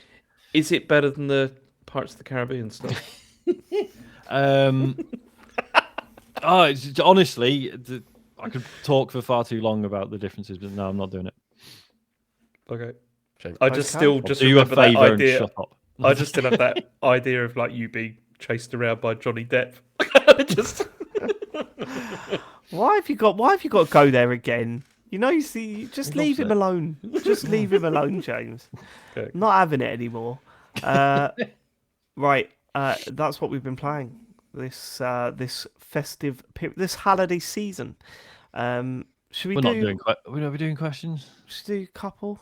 I know it's late, but should we do actually, I mean, I think they're all pretty straightforward. Okay. If you want to send us a question, go to tcgs.co/Dear TCGS. Sean Richard says, I have a 4-month-old daughter and my gaming time is now just the 90 minutes a day I spend commuting to work. I have a Switch Lite, which I love, but I'm tempted to take the plunge on an OLED Steam Deck. Do I commit or hold out to see what the Switch 2 is? I suppose my answer would be, are you already a Steam user? I was going to say, entirely that's a big depends on part that. of it, isn't it? If so, then you've already got a massive library. Steam Deck OLED would be amazing. If not, maybe hold off. There should be plenty to do on the Switch until... Oh my God, the Switch. God, when that new one comes out. I'm so excited. This could be a year where we get to see what Nintendo are doing next, and that's always my favourite thing in gaming. Absolutely. That's always my favourite thing. But it's the people like James I fear for when he's got to buy 7 of them. That's true. That's a lot of replacements. Why do you do that? Sean Richards also... Oh, sorry, go on. No, I mean, I think you probably know what Switch 2 is going to be regardless. So you probably already know whether you want an OLED Steam Deck if you feel like you want the variety and the options of the Steam library, whereas you know what Switch 2 is going to do. So, how does he feel about a detachable screen as well? Well, Good find out, question. won't we? We'll all Hang find on. out when it happens. Sean Richards also says, what's the game you're most looking forward to in 2024? Plucky Squire. Plucky Squire's up there, definitely. Yeah. Definitely. Final Fantasy VII Rebirth for me. I'm just trying to think of if there's anything that really stands out. Like at the moment, I'm waiting for announcements at this point. It See, doesn't feel like anything's coming. I've got another like a Dragon game coming out in about 2 weeks' that's time, true. Yeah, which yeah, I'm looking forward to. But I also, every time I think about it being turn-based, feel angry. Yeah. I sort of stopped with Judgment because I just thought, I can't. Oh, are you going to talk about The Lie? What, James's lie? Yeah. Honestly, Come on, that was not a lie. Come on, it was. mistake. You cannot stand when I say anything negative about these games. And No, before, that's when we were talking about, bullshit. no, it's not bullshit. It is bullshit. It's complete bullshit. I said to you, it was a mistake. Right. It was Okay. not... So here's what happened. On the last pod, I said, with the last normal podcast, we were talking about Judgment, and I said it's really annoying, the little mini map, because it stays to true north, and it's just I'm just not used to it, so it becomes a little bit frustrating. Joe's like, you change that in the settings. I went, oh, can you? Yeah, you change it in the settings. Don't worry about it. I went, oh right, criticism gone then. Yeah, because if you can change it in the settings, you can't change it in the settings. Yeah, but you can in the most recent Judgment. So I've that's not what we forgotten were which talking one about. it was, but Yeah, David, that's what I've we're played so many of those fucking games, I can't remember which one it is. Okay, well, just confidently tell me I'm wrong then. Yeah. Regardless. Dragon's Dogma 2 has got to be mine, and new EDF isn't far off either. What's that coming out for? PS5 and PC. Oh yeah. Well, you'll play it on PC, won't you? But Probably. Yep. Okay. Last one comes from Ada Black 39. Are you guys done with Ubisoft games then? Yeah, sort of. I mean, unless they bring out a game that I've got any interest in. Not until Star Wars Outlaws. Yeah. Star Wars Outlaws will be an interesting one. But isn't it? It's not. I don't know what you want me to say. Apparently, the VR Assassin's Creed is fucking brilliant. Yeah, that's also really great. Nexus. Yeah. I don't know. I just I've got no interest in what Ubisoft have for us at the moment. That's Skull and Bones. That's confirmed now. February.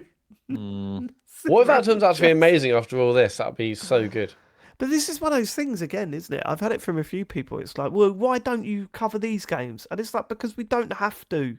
We're not a company. We're fans of video games that want to play the games we like and talk about them on a podcast. And that's not to say we're immune to like I had a feeling I wouldn't like Starfield, but I was still like, I probably need to play it, right, for the sake of the show and everything. But yeah, you're right. But I don't know. There's nothing Ubisoft have put out where it's like, fuck, we are all gonna have to talk about this because it's that important. It's just not. I don't know. It's not been a thing with any Ubisoft games, has it? No, it has not.